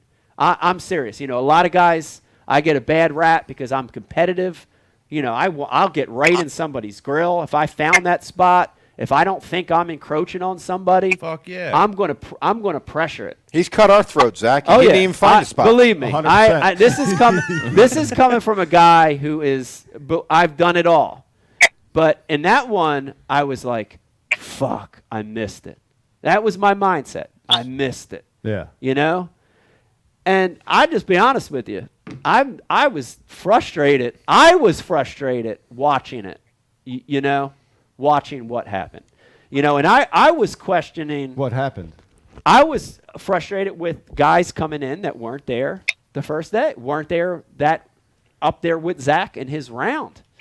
Even more so, I question. Well, were they day 2 guys? Well, see, and this is where you got to start getting scientific on it, right? So Zach's second round, when guys show up that weren't in there, you can definitely point some fingers there. But in the next group's round, people were there, right? Skeet was in there, David Walker was in there, 2 guys that weren't in your round. Then you start to say, well, did they find it too? They may have, right? Of course. They may have. Absolutely may have found it. Or maybe they didn't find it. Maybe they didn't find that. Maybe they clicked on that same link that I clicked on, and they could fish in that next round, knowing that Zach's not up there, and they go up there. Did that happen? I don't know. You can never know without looking at the date stamp on their waypoints, right? But for sure, it pissed me off, Zach, when I saw in your second round guys up there. I talk a little bit about it because I'm frustrated. I'm mad by it. It's gotta piss you off a little bit. Oh yeah, there's no doubt it did. And I'm the kind of guy I'm fairly quiet, but I'm very, very short tempered as far as I keep my cool until it pops, and when it pops, there's really no going back. Yeah. And when I rolled back up there the second day, I went down to the creek I started in, fished. It wasn't really happening that morning there, so I thought, okay, I'll run back up the lake and fish the other spot I've been fishing. Pulled in there, and Randy was on the other side where he was the first day he fished, and I started out the mouth, and I fished and caught a few, and kind of slowed down. I said, okay, I'm gonna start easing my way in and fish the other, basically 100 yards that I've been fishing. And when you go in there, the current's like stroking. I'm like 7 just a hole, man. I'm fishing my way up through there, and every now and then there's little certain areas where you had to make a certain cast to get bit, and it was basically like rolling sandbar humps through there, and the fish would position themselves on the bottom side of it, and you could catch them. But when I came around the corner, there was an angler sitting, power pole down, like right on what you would call the juice. Right. And the very first thing that popped out of their mind was, their mouth was, I had no idea you were fishing here the first day. To me, the first thing that popped in my mind was, yeah, right. Yeah. The thing that I was just be cool, got a camera, don't do nothing stupid, just keep fishing. It'll work itself out. Thinking that the other angler that was there would see me and go, let's just go ahead and, let's get out of his way and, go down below him at least and let him fish where he wants to fish until he leaves, maybe. Yeah. My whole thing with it is there was nobody there day one. Not at any point during the day that I see this person there anywhere. Yeah. And come to find out they caught like one fish for like 2 pounds or something, and then all of a sudden you show up magically and you're on the X. And to me, it wasn't that it was. It's like you said a few minutes ago. There's no positive way to say this happened or that happened. Right. But there's a level of respect that when I came around the corner, not saying that you should pack up and leave, but just, be courteous enough to pick your poles up and drift by and say, go wherever you need to go, since I was leading. And the fact that you weren't there the first day, right with it. Yeah. But it's not something I'm going to have hard feelings with or anything. I mean, it's done. It's over. It's no big deal. But, I was so mad. Zach, I've already had a couple whiskeys, and I don't want to mess this up like I did where you were fishing. Did we say who it was before we started talking? No, we didn't say who it was. All right. I'll be honest with you. I again, this is all now from afar. After I see, I'm booted out of the tournament and I can watch all this live. I think it's more than one guy. Okay. I think it's more than one guy, and that's me saying that, right? I think it's wrong. I think it's when a guy gets so desperate, that like points and qualifications and all that shit becomes so important that they're going to do something like that. That ain't right, man. And again, this is coming from me. I've done some fucked up shit in my career. I'm 23 years in. I haven't done it all right, but something like that's that obvious. So he didn't leave? What happened? What happened when you guys had words?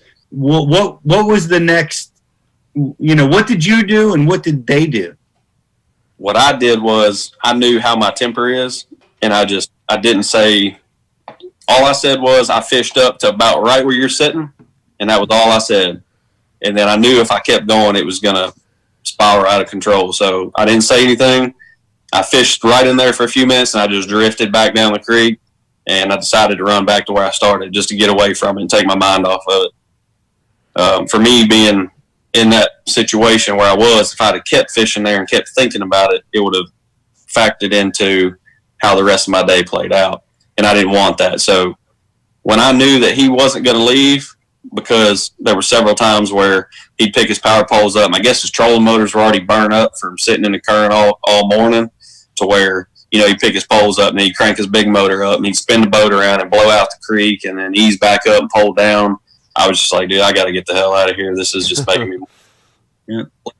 Doug Hayes on Facebook suggests that you guys should have had it out in the octagon. Might have been a good. So did you catch him that day? I wish I followed this so I know who we're even talking about. I'm trying to envision. Yeah, he caught the shit out. Well, did he catch him that day? caught them good. And then when we came back around to knockout round, the two individuals that, more or less basically respectful, they both fished in there when Skeet and I didn't have to fish, and they blasted them again. And then final day, when Skeet and I got to fish again, there was nobody in sight. They got to do something with the pictures on the link. That's got to go away. Yeah. Yeah. Well, so that's a good point. I mean, it's like a selective information rule that the powers that be, whoever they are choosing. Okay, we're gonna release photos of these guys, but not these guys. Like show the sucky guys. Then show that if you have to show a picture, show the guys who didn't catch nothing. This guy weighed in 3 pounds. Yeah, yeah. I mean, that's definitely part of the issue. I think is the league, and the system that they have and what they show, what they don't show. It's at their discretion. I think that's part of the problem. But the bigger part of the problem is the guys that do it. And again. This wasn't one of those ones that is a maybe in my book. This is one that I looked at and I'm like, oh, they fucked Zach. You know what I mean? Like my mind went right to that. They weren't in there. They didn't fish in there in practice. They saw the current and that pic. They knew. Once you saw that image, I knew. Right. And instead of saying, oh fuck, I missed it. I bombed the first day. I got to go in there and get points. That's what pisses me off. And it affected the outcome of the tournament. Right. It affected the outcome of the tournament because let's say it's just you and Skeet were the only 2 legitimate anglers that found that. Think about all the fish that were caught, because, that were taken away, You and Skeet have a higher finish. You and Skeet maybe have a shot to win. They affected the outcome of the tournament, which is bullshit. Which is total bullshit, man. Total bullshit. I don't like it. Well, let me like if I saw those images, and I noticed that, like you're saying, I'm allowed to look at these images, and I see current, right? And I bombed on my day. Yeah. I mean, I may not know where Zach is fishing or the other guys with current are fishing, but I'm going to be looking at my map saying, man, let me go. I'm going to go fish one of these current places. I'm going to go find one. Well, there's one current place. I mean, believe me, I did that. Like I said, Zach's catching, look at this map. Where is there current? Where else is there current? There is no other current. The current place.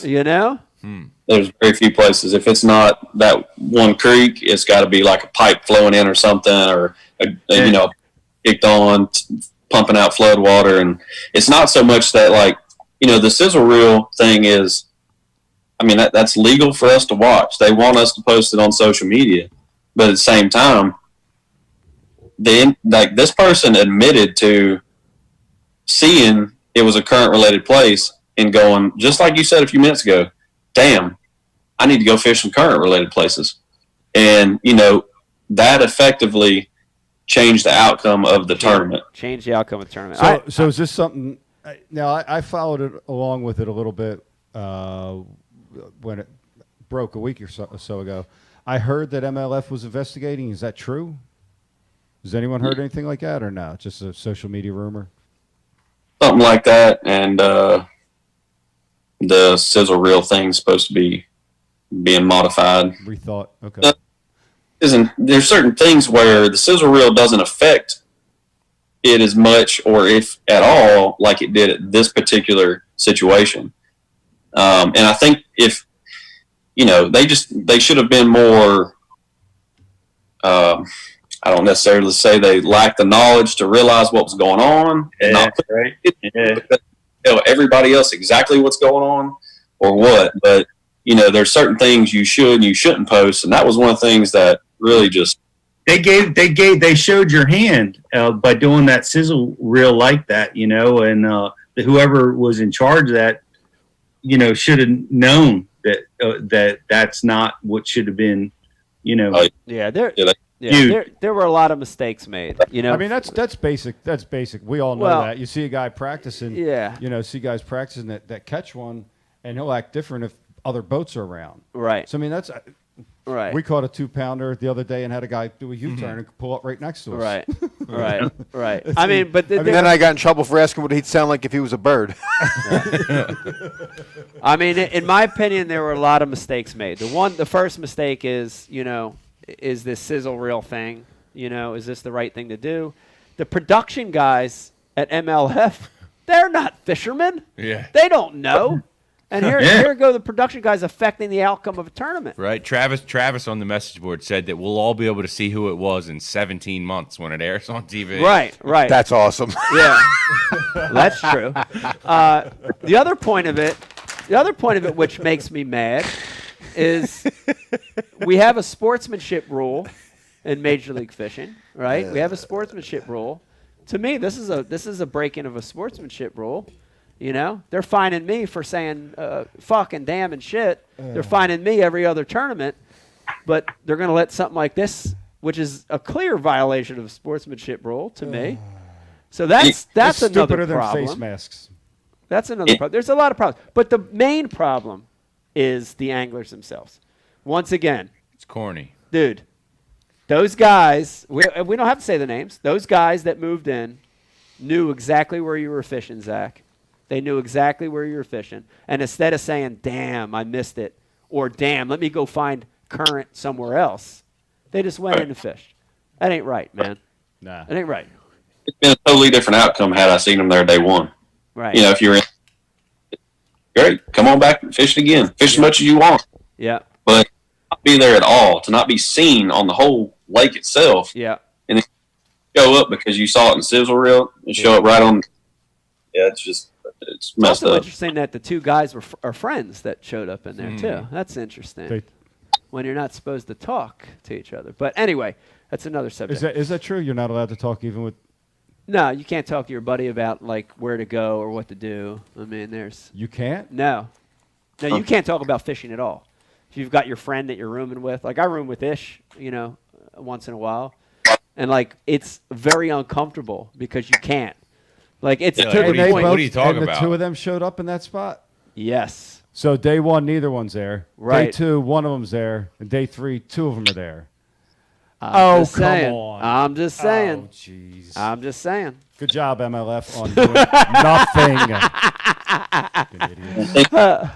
Let me remind everybody watching, if you've got a question or a comment about what you're hearing, please hit us up on the IM. Riz, what do we got coming through? Other than Travis G wanting to know if it's going to be available in 17 months. Right. Wawa Hoagie Lady wants the MLF to show more meltdowns on the live stream, in that at this point they might as well give participation trophies. Yeah, participation trophies. That's true. I didn't think about that. Also, the Chesapeake Bay says that I look like a cast member on Caddyshack. Wow. Yeah. Wow. Now, you're more real world than you are. Nah, he was real world before the COVID. Yeah. He ain't combed or got a haircut in now he's old world. Yeah, now he's old world. Old world. Mike, Mike, let me ask you this, Mike. You know that there's current and that's a pattern, and you got to go out and fish the next day. Yep. How do you not go in? Well, you're asking me because I was in that situation. I caught shit the first day. Let's see. I actually caught 2 keepers the first day, and I was in, I don't know, I was in like 30, I was in the 30s, which isn't terrible. I still have a chance to come back. Right. And you just got a piece of information that tells you that current is dominating that tournament. Yeah. And I know that there's one place with current. I know that I missed it. I didn't practice in there, and it hit me. I'm like, fuck, damn. But I also know that the guy that's leading is in that creek. I'm not going in there. Am I looking at the map and saying, is there other places with current? Absolutely. You start looking at other canals. You say, oh, maybe this canal has current. And on the second day, I actually checked a few out that were all slack. But I didn't think, I got to save my season. I got to save my points. I got to make the red crest, so I got to go in there and fuck Zach. I didn't go through my mind. You know what I mean? Yeah. Maybe I'm just getting older, and at this point in my career, I don't care anymore. Maybe it's because it's Major League Fishing, and I kind of don't care anymore. I'm kind of over it. I don't know. I got a question. Zach, forgive me for not knowing these stats, but how many pounds were you ahead after day one? I don't know. I think I had like 52 or 53. I think second was like 30 something. Okay, so you had a big lead, right? 17 pounds, I think. Right. Yeah, and you were the only guy doing that. You were the only guy fishing up that creek in the current. But there was still a ton of other fish caught in that tournament. There were a lot of fish caught that were not in that creek. So as a competitor, right? There's two options. Either I'm going to go poach this guy's shit. Yeah. That I now know after seeing a fucking picture of where he was fishing, or I'm gonna look at the lake and try say to find something else. There's a bunch of other guys on this lake that are fishing the same tournament. A bunch of big fish were caught. Yeah. Other parts of the lake. Yeah. Let me go figure something else out. There were fish caught flipping on other parts of the lake. There were fish caught in grass. So those are the two options you have. Either you go poach, or you go figure something else out. Yeah. Because clearly, it's not the only way to catch a fish on the lake is go up in that creek. Right. So. Right. Yeah. I don't know. It was wrong. I think you handled it well, though, Zach. Cause You're probably going to get a bigger fine for the show tonight than the guys that cheated in that. Probably. Yeah. I probably will. Yeah. And that's okay. I'll take the fine. I'll take the fine. I'll probably take it. I think you handled it well, Zach. And you ended up with a great tournament, great points. You got you accomplished what you wanted to, which is, you just got to go catch a couple fish next week at Sturgeon Bay or in a couple weeks, and you're good. So you handled it well. I think you handled it better than a lot of people, especially me. I don't think I would have handled it that good. No. No. Let me remind everybody, you're watching Ike Live. We've got Zack Birge on. We're talking all kinds of stuff. It's a good show. Zach, I know you've got a day of practice tomorrow, but before we let you go, we do have a very, very special guest joining us right now. And we're going to invite him on. Oh, sorry, Mike. We're going to invite him on to talk with us. And I think he's just got a few questions for you before we let you go. So I'm going to put the spotlight on our guest. First of all, guest, how are you tonight? Thanks for joining us here on the Ike Live show. Thanks for coming in. I appreciate it. Well, I'll get an introduction on the Iaconelli show. Yeah, so I believe your name is, and let me get, if I get this correct, this is in my notes from Brian. Is it Nadrian Navina, everybody? Nadrian Navina. Welcome Correct. to Ike Live. Nadrian Navina. So the first thing I'd like to say is I never saw a sizzle reel in my life. I don't even know what you're talking about. All right. You're telling me you don't. What is that? A sandwich at Gina's? I don't even know what that is. No, it's a clip of what these guys did. It's like a highlight reel of what they did the day before. Right. I'm on the Iaconelli show. Zach, I got a question. Is anything I did illegal? Oh my! I mean, I showed up to fish, or any of the rules are illegal saying I can't be up in there fishing. Call it how you see it. I don't know, man. It's a free country. I can be up in there fishing if I want to. I don't know. I mean, day one I didn't catch them where there was no current. Second day I said I'm gonna go where there's current. And I went up in there, and you happened to be fishing where I was fishing. My power poles were down. Yours weren't. All right, Nadrian. I think I know you're from the Belmar area. Or yeah, somewhere. the Belmar Triangle, Gloucester, Belmar, Brookline. But you may be getting a little aggressive. Sorry. That's okay. I have a question for you. What's up with the hat? Is it a captain's hat? Yeah, I'm a captain also. Okay. I don't just fish for bass. I fish for striped bass, and I captain down in the Cape Mays. Gotcha. All right. Gotcha, Nadrian. We can't see your face, Captain. No, because I'm embarrassed.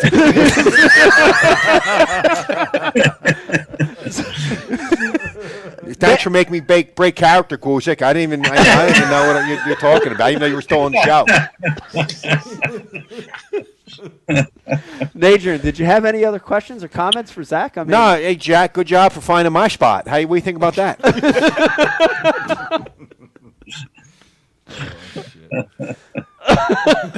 I love it. This is very awkward. I don't know, Zach. I mean, no hard feelings. I mean, I would like to go out and shoot some quail with you. What do you think? Dang. It didn't work.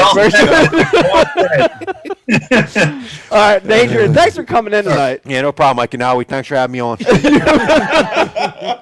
You're welcome. No problem. All right, Adrian Navina, everybody. So glad he popped into the show.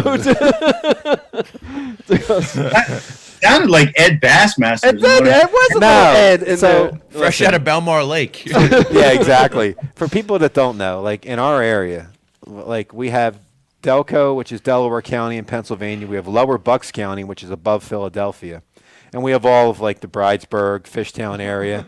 We also have like Gloucester, Belmar, and Brookline. And almost everyone in this room at least knows one guy that talks like that. A local accent. And they grew yeah. up exactly Yeah. where we did, and they pronounce like Dowers, Eagles, Sunday, Monday, Tuesday. Like they do it like that, and no one else does. Like I don't do it. I know two guys that do it, and Brian knows a guy that does it. Belmar, and they talk just like that. Yeah, it's bizarre, dude. Local but dialect. It is, man. It's like this dialect and a dialect of our horrible marble mouth accent. You know? That's crazy. Zach, I appreciate you coming on the show tonight. I just want to wish you continued success. You've got a big one coming up here. Go out and win that thing, man. Go out and win it. I think it'd be great to see an MLF guy come over to FLW and win. You know, just keep doing what you're doing. Yeah, it'd be cool. I appreciate y'all having me tonight. Yeah. Good luck this week. Stop shooting bottle rockets off the back of your boat. Zach Birge, everybody. Thanks, Zach. Thanks, Zach. Good luck, buddy. That was awesome. Adrian just totally created silence, which is kind of cool. It's kind of interesting. Yeah, we had funeral Zach. he wouldn't play. No, I wouldn't either. Nah, it was too soon. He's got to be on good behavior. And he had a bad day. Yeah. He had a boat fire. He had a bad day. He got hole Yeah. jumped. Nobody's trying to laugh. Sometimes, though, when all that stuff's going on, you know, like, you know, there's a lot of negative stuff going on. Dude, sometimes you refocus even more. You know what I mean? Honestly, like, I can remember some tournaments where I felt like the world was crashing down on me. No, you use that. You, and you Mike, turn it into something. Yeah, you fuel. You take fuel from fire. Yeah, dude. well, that's what I mean. You know, Some dudes don't. Zach's boat burned up. He's got some bad stuff going on. I bet you he has a strong tournament. I don't even want to tell you what Brian called Lord Jesus. I don't even want, I won't do it. I only won't tell nobody. Oh, you talking about yesterday? No. Oh. No, I learned about it. Oh, okay. I was there for that day. A torpedo prop got mangled in that same Like I outing. always said, I looked for Jesus. I didn't find him. I found Jesus that day when I heard what he said. Oh, stop. Yeah. It's not true. None of it. It ended up being all right, though. He might have used that anger as motivation because we caught him that day. I got So. you. No, so you know what? FLW's got to get. I mean, MLF's got to get rid of the pictures. You can't do it. Yeah, I mean, you either allow it outright or you don't allow it. Yeah, you that's know, the other side I of don't the coin. understand how they don't do anything though, or have they? But I mean, like they're don't- not there on day one. No. One dude's there on day two that wasn't there on day one, and then day three, him and his roommate are in there. Yeah. Come on. That's so hard to prove. It's so hard to document. You're probably Everybody right. can make their adjustments. Right. You know, Well, when I they have. when I bomb, I guarantee you, when I bomb after day one on an event, I'm going to new water on day two. I'm trying something But else. if you knew the leader was somewhere, would you go in there? Like you knew it. It wasn't a question, Pete. Right? Yeah, you got it. You bombed. You got to go find new water. Well, let me ask you this: if I practiced in there, Yeah. and practice in there and caught fish. Absolutely. if I practiced in there and opted not to go in there on day one, and then I obviously know that it's happening in there, and I missed it, I guessed wrong on day one. Right. I'm in a dilemma. Like I know to go there, you know, and that's how I'm going to get myself in contention to win. I mean, how do you not? You know, it's difficult. How do you not do it? Like, you know, especially like maybe guys that are frustrated with, you know, they haven't had the success they want, or they've got to find their way into the winner's circle. I mean, I get it, man. I don't know. Yeah, but what's even worse is they reveal your spot instantly. Then by the time you forget about it 1,000 days later, they're airing the damn thing on TV to remind you and re-victimize you. Yeah. It's like they got information that they shouldn't have had, Mike. They got information that they shouldn't have had, right? And that's tough. Yeah. How many guys are watching that show on their day off? You know, how do you police that? Well, they police it through. They have a full-time polygrapher that is at every event. So this guy Mark, really good guy, ex-cop from up in Maine, good friends with Troy, Lobster Troy. Lobster Troy. Lobster Troy. Mark shows up. He's there the first day of the tournament, and he stays through the last day of the tournament. And they do random polygraphs every day, and they also can do polygraphs based on the circumstance, right? So that's how they police it, you know? That's one it'd way be to funny police as a joke to have hidden cameras, film and Mark walk up around guys, and guys just being like scooting away from like Mark, like, oh my God, there's Mark. Is he going to ask me something? Yeah. I mean, they've hired this polygrapher to be a measure, a check and balance. That's one way they can, you know? Well, if you know the offense is going to run a certain play in football, and you're not supposed to know it, but you know it, you're the Patriots. How do you not defend it? Like, do you just say, "Oh, well, I'm not supposed to know it, so I'm just not to defend it"? You know, I mean, the information is obtained, and your job is to go out there and catch the maximum amount of fish that you can catch. Yeah. Well, that's the question. That's the point. That's the point of this whole debate. Yeah. Is if you know the dude that's winning's up there and you've caught nothing, do you go up there and challenge him for that water to regain points or catch fish, or do you say, you know, oh shit, I missed it, I can't go up there. The guy that's winning's up there. That's wrong. That's the whole. That's this whole. That's the debate. That's the debate. Yeah. That's this whole debate of the second episode. You know. Yeah. Some guys think, you know, shit, I got to compete. I got to win. I got to make Red Crest. I got to make some money. I'm going up there. I don't care. Other guys, maybe they don't think that, you know? Let's do a round table. Riz, all right or not all right with it? I wouldn't do it. I wouldn't be able to, like, even if I went up there and I caught him and I won the tournament, I wouldn't feel good about myself after doing it. So, no, wouldn't. Mike, I know you're I didn't do it. I didn't do it. That's it. Pete? It's not that I wouldn't do it. I didn't do it. What about you, Pete? I was leading one of the Bassmaster tournaments, and Takahiro Omori ran into me in one of the spots I was in, and he bumped into me, and I hadn't seen anybody else there, and he recognized it was me, and he came right up, and he's like, all right, I'm leaving. You know, I know you're winning the tournament. I'm going to leave the area. I'm going to leave it to you. And I thought that was awesome. I thought that was incredibly sportsmanlike. And I've returned that favor to a lot of different guys. You know, this is a particular situation, man. I'm telling you, like, I have decided to, you know, I found out a better pattern. My pattern's not working. I've changed, and I've run into, you know, guys that are doing really well in the tournament. But I give them the water. I've given up the water to the leaders in the tournament as a courtesy. Quick rebuttal question is to something you alluded to. Do you prefer your Takahiro Omori with or without the adult braces? I like him with. I like him with too. With. Definitely with. Talk wit. Yeah, talk wit. Take him talk wit. Talk wit. You dick. Brian, awesome. yes, I know you're probably a big no, right? You ain't No, gonna of do course it. not. Of course not. Nah. Come on, Stock. You're taking that information. You're going right in. Oh, how could I? And on top of that, how could I stay there after the day one leader shows up? But I'm not there. Maybe Zach didn't say anything to him. I've watched Brian turn around in a situation like that. You're damn right. I've watched him do it. I'm going to give Brian credit. 30 miles down the river. We've taken a huge run into Delaware, and we had a guy ahead of us, and Brian gave it to him. I was actually like, fuck him. Let's go. We came too far, but Brian turned around. Yeah, I'll give it to him. I think that's a one-day tournament, though, right? Point is, we took that to us. Here, that was an MLF event. I'm going to go you other know? side of the. I'm going to go slightly other side of the coin here for a second.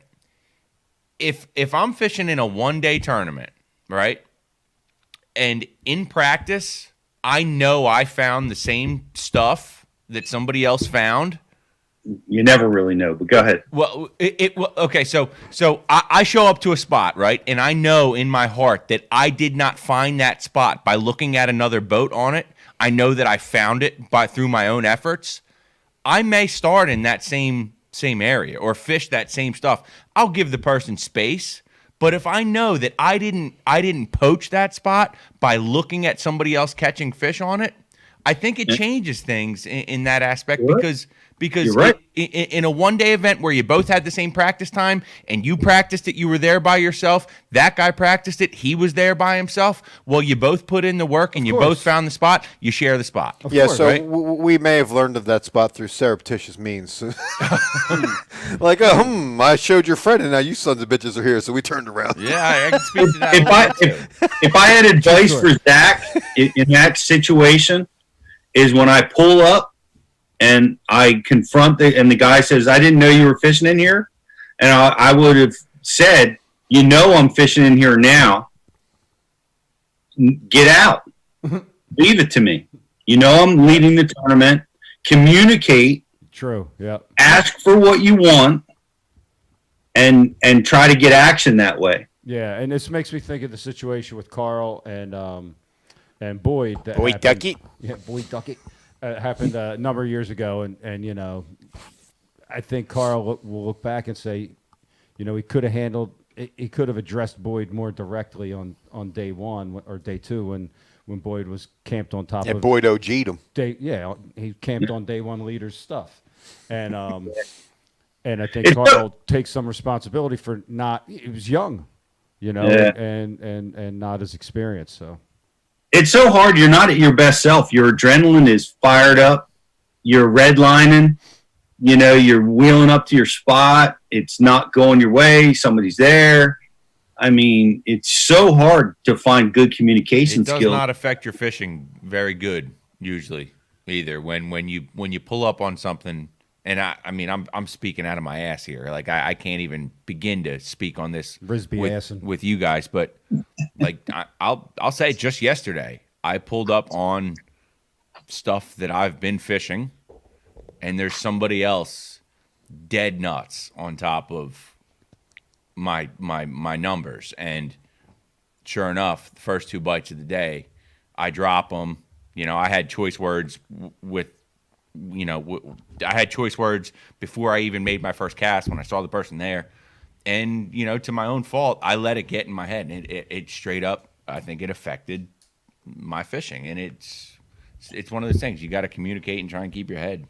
Just to let everybody know, if you're fishing the Chester County Bassmaster event next Saturday, I GPS'd everyone out on the big flat. I have all your spots. Yes. I had Lane Johnson with me. What were you going to say? Yeah, big Viking with. Dude, he had his shirt off. Dude, his one tit is like that giant. Dude. Viking with Daisy Dukes on, sitting on the boat. Dude, he's a huge human being.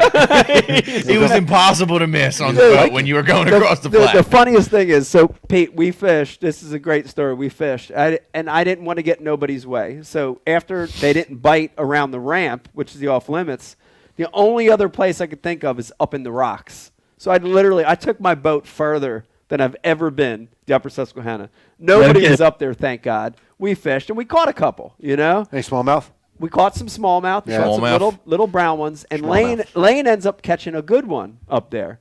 That's like a 4-pounder. Smallmouth? Largemouth. Okay. Caught a big largemouth up there. He catches this 4-pounder. And he swings it in. Or actually, I think I lipped it for him. I'm like, fuck, if I had a good one. It's like weird that where he caught it.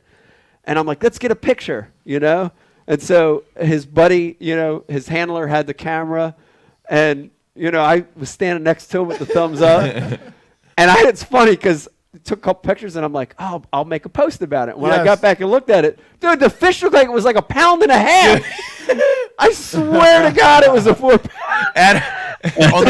It looked this big. Because he's next so big. to him. Yeah. Yeah, Such a like- huge human. What did you look like next to him? Yeah, his face was I the must size have of his belly button. It's like Ike's right here, and there's his Lane's belly button. I was look like lint you were- in like his you- belly button. Like you were hanging between his legs. Oh yeah, I was like, It's like, Mike's big eye and fish again. No, that's It was Lane a Johnson 4-pounder. holding it. He's a big man. He's a big man. Trent Cole was fishing by me. He pulled in on me. And, Did you give him a piece of your mind, Pete? yeah, well, no, I didn't. Let him off. I opted out. No.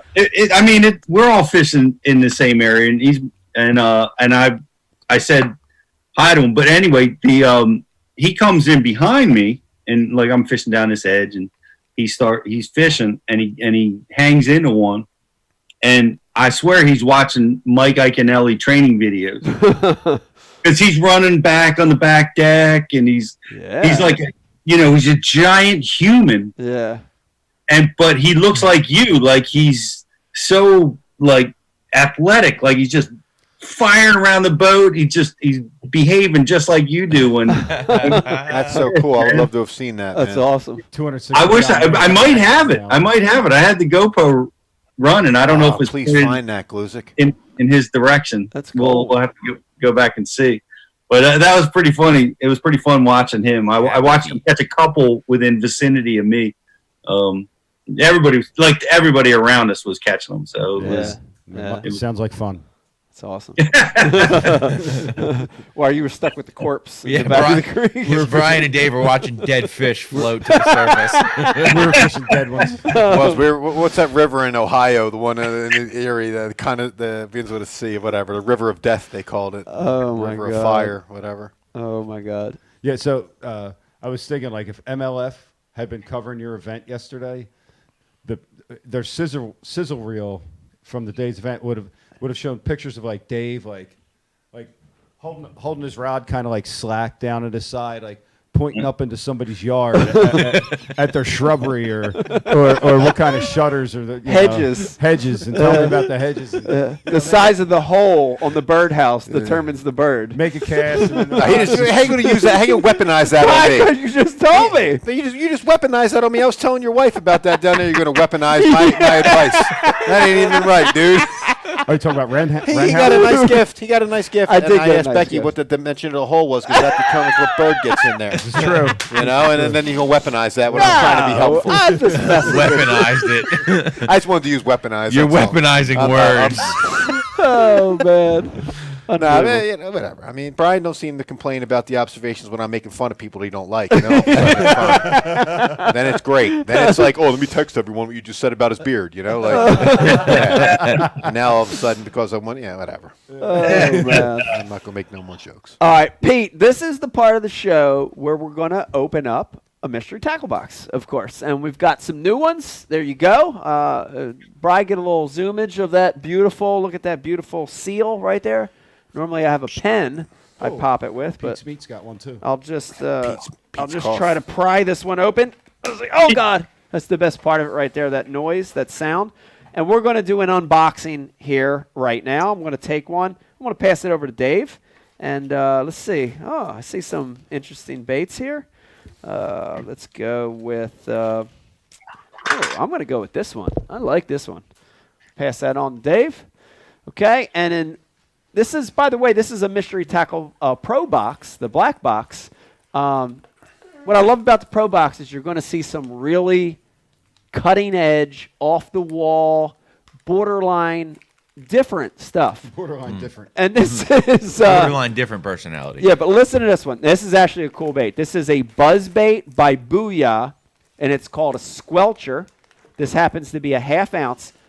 Look at the size of that blade. Riz, look at the size of that blade. Brian Carpenter, look at the size of that blade. I'll give you a close-up right there. Giant, oversized blade. Yeah. And a flat head. And a flat head on this thing. Huh. I like the looks of it. Definitely, I think it's going to lift well. I think it's going to have a lot of noise. I don't think I would ever buy a buzz bait with a blade that big, but I've got one now. Yep. I'm going to throw this out in the flats this week. It looks like the buzz bait that Jason Christie was throwing way in the back of Timber Creek. Oh, did it have a big blade like that? It was a big old buzz bait that he was slinging. There you go. I actually picked up that buzz bait because of the size of the blade. I love how slow you can fish it. Have you fished this one? I haven't fished it. I fished ones like it that aren't made anymore, and I'm looking for a replacement. Huh. And that's one of the closest replacements that I've found. Wow. Okay. All right, Dave, what do you got? Dude, I'm gonna. You didn't see this, or you would have grabbed it. Oh, I saw it. It was pressed. Yeah, I'm gonna one up it. So, I have some kind of like swim worm with a buzzbait tail on the back of it. I've never seen this because I'm out of the game, but that might have played if you got to fish low tide like some of the other guys. Pete, needlefish. Pete, our Walking Dead weren't coming up to the top water. Yeah. We hooked them in the face while they were laying half dead on the bottom. All right. No, this is neat. It's called the motorboat because I'm a motorboat and MFer. And by 13 Fishing. This is really cool. Wow, looking. 13's making baits, So to huh? describe it, I mean, it almost looks like a sluggo with about a 4/0 offset going through it with a little tiny micro buzzbait tail on the back. It's a pretty rad looking bait. Stukel with the yawning on the microphone.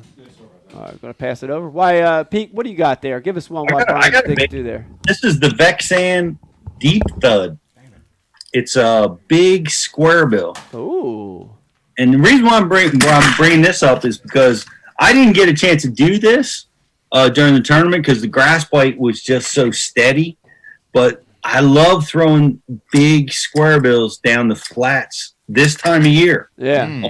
On hard cover, in particular, like wood, blowdowns, docks, that kind of stuff. That big thumping square bill.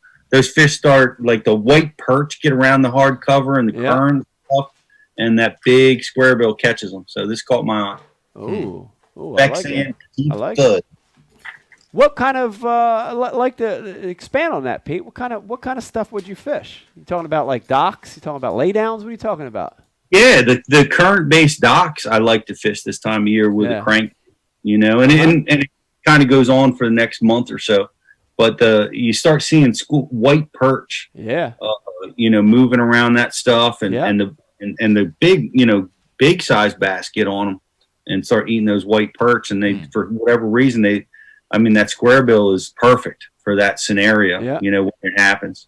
And when it's not happening, it's like ghost. There's nothing there. Right. But then, then suddenly every place you fish that has current breaks on it, that square bill's the deal. Wow. Interesting. Very interesting.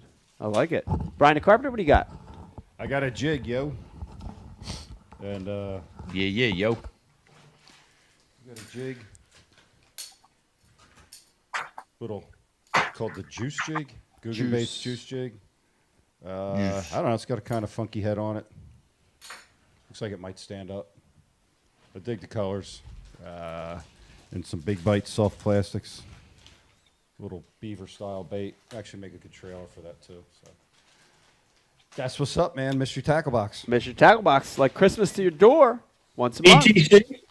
Oh, I'm sorry. I didn't mean to step on you, Mike. But I want to make sure that we give John and Tom Nee a Bass University care package, Riz. I want to hook them up with the new Bass University camo hat and some other cool stuff. So let's get them on the list and I want to thank them very much for all their great comments about Bass University and be their father and son. We still have the Father's Day promotion going on right now, and it's a $70 gift pack full of great Bass U swag to come over and join the Bass University program annually. And, I just want to make sure, Riz, we'll catch up this week. I want to just reach out to those guys and get those guys hooked up. Thanks, guys, for all the great words. I like it. Riz, let's give away a prize package. You want to do that? Let's do it.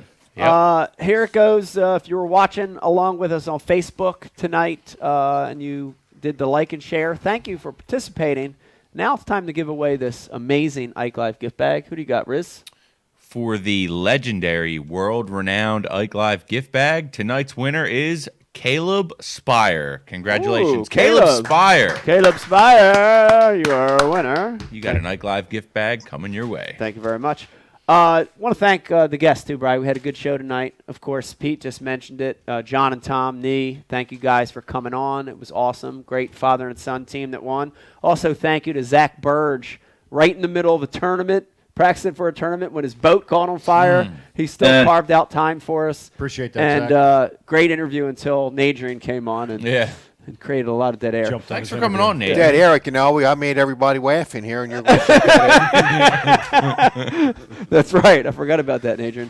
Also want to remind you that all the Ike Live sponsors, go to IkeLive.com. Use the promo code Ike Live, and you're going to get discounts on everything. Liquid Mayhem, Flambeau, MTB, Real Snot, Dr. Squatch, Primal Urge Foods. You were waiting for that, weren't you? Tackle Warehouse, TH Marine. Go to the website. Use the promo code. You're going to get some free stuff. What else we got? What else we got tonight? We got Bass University Tuesday night. Oh, BU. Yeah, this Tuesday? We got BU this Tuesday. Yes. We have Brian Schmidt. Brian Schmidt's coming on to talk fish in the grass, swim jigs, and a fisheries biologist, an aquatic vegetation specialist, Can't and a wait for tournament that. angler. Yeah. Tim Holland. Man. John Holland. John Holland. John Holland. Yeah. With a red Trans Am. Bob Ross. Yeah. Yeah. So, yeah, it's going to be a good show, man. I love the science aspect of what this dude's going to bring to it. Yeah. And then we're going to back that up with Brian Schmidt right after that. Talking grass. Bam, bam. It's pretty dope. I want to thank everybody for watching. When is the next? Yeah, Pete, what do you got? What was the smallest limit went out to McGraw and Tom? What was it? Like 9 pounds. Oh. 9 pounds. Yeah. Nice. I didn't even think they lived in there Think like McGraw, that. do you think McGraw, I think McGraw probably couldn't keep his eye off Tom's spit water bottle the entire day with all that tobacco. He was worried. Waiting That's for what it it to was. spill on his new Skeeter. That's what it was. He was worried. Bass Cat. But Bass he Cat? was worried. Okay. Dude, the funny thing is, John came up to me in the morning, and I give John credit, though. John finds some great patterns, and he's great at finding fish. He's good. He'll put you over top of a ton of Dude. He leads the league in co-angler wins. More co-anglers in the nation have won on John's boat than anybody. But he came up to me. He finds the schools. He just backs up to them. He was stoked, dude. He was very excited. He told me, he said he found some areas out on the flat that he won at high tide, which was very, very interesting. You know, because you hear most guys say, I don't want the high water. I want the low water. I want to compress, the All fish. right, talk to me why. I don't know. I mean, he said he found, he didn't tell me why. He just said, I got some high water areas. But how was he fishing them? He said he was square billing them. See, that's the problem I have with it. Square billing them, he said. Pete, what do you think of that? I've been successful in June on a square bill. I have done that. Flat and high tide? I don't know about the tide scenario, but yeah, the square can be a really big tool when the bluegill and the perch are up there in that grass. The square bill can catch them. Yeah, it's just from what I saw, and I don't fish it nearly as much as all you guys except Dave. I put more time in there than you ever did. Yeah, true, but not in the last 20 years. But my observation was high tide is everybody picks up the spinning rod and starts dragging the bottom.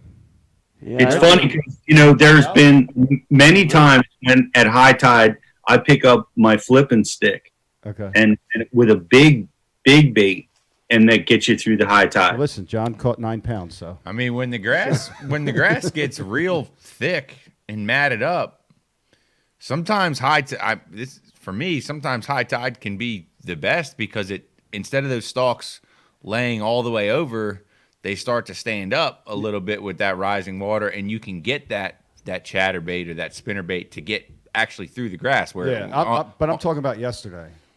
Yeah. Well, I'm telling you right now. Yeah. I'm telling you right now. If me and Derek Parker get to fish till 5 o'clock in the afternoon, we win that tournament. Yeah. Yeah. I'd like to say the same thing. Me too. I mean, if Donovan McNabb didn't throw an interception to the Barber the last game in the vet, the Eagles are going to the Super Bowl. I don't know what we're talking about. Sean hashtags McDonald's gift card. Oh, my God. I lost a couple dollars on that game. No, like $75. You went right out of my pocket. I was in the 700 level watching that game.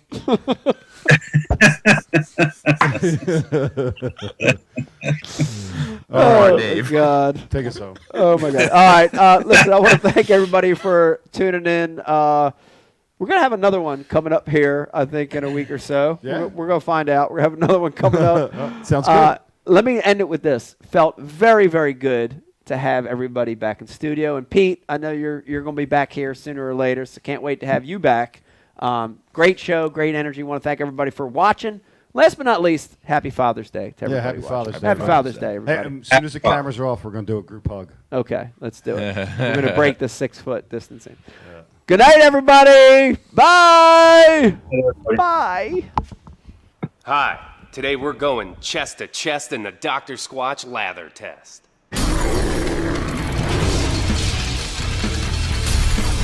On that half of Mike's impressive chest, we're rubbing him down with 3 name brand bars.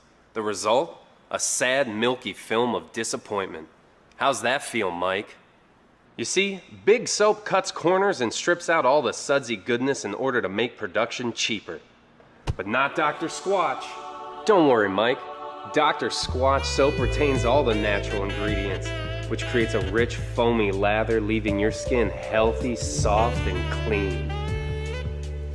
Ooh, looks like Squatch is taking over this peck party.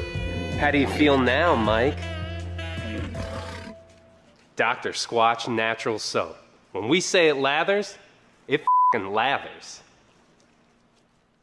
You deserve glorious lather. Take the lather challenge for yourself today. 4.5-inch drop shot worm, Bama bug. Finesse jig, PB&J, give me something hard. Hey, KVD here. Now, I didn't always know this much about fishing. 4-aught EWG worm hook. In fact, there was a time when I couldn't tell the difference between a jerkbait and a stickbait.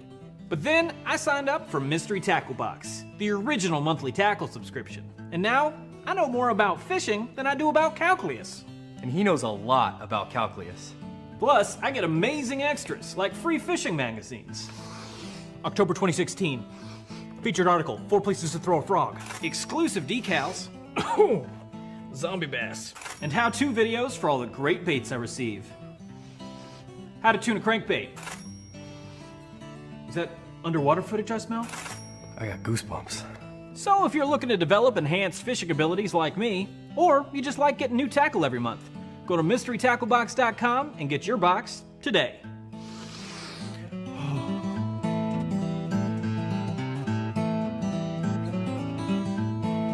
Ooh, live minnows. Is it lunchtime already? Nature's candy.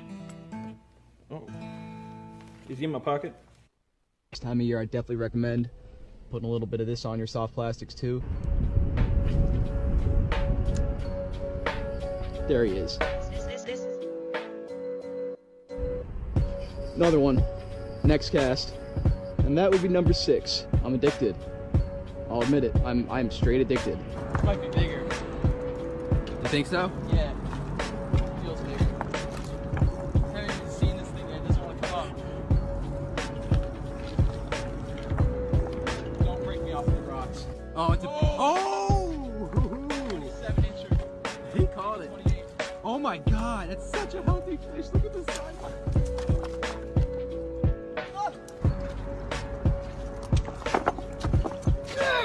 Put a little liquid mayhem on your crappie jig, and look where the stripers get it. You can't even see it, man. That might be a keeper.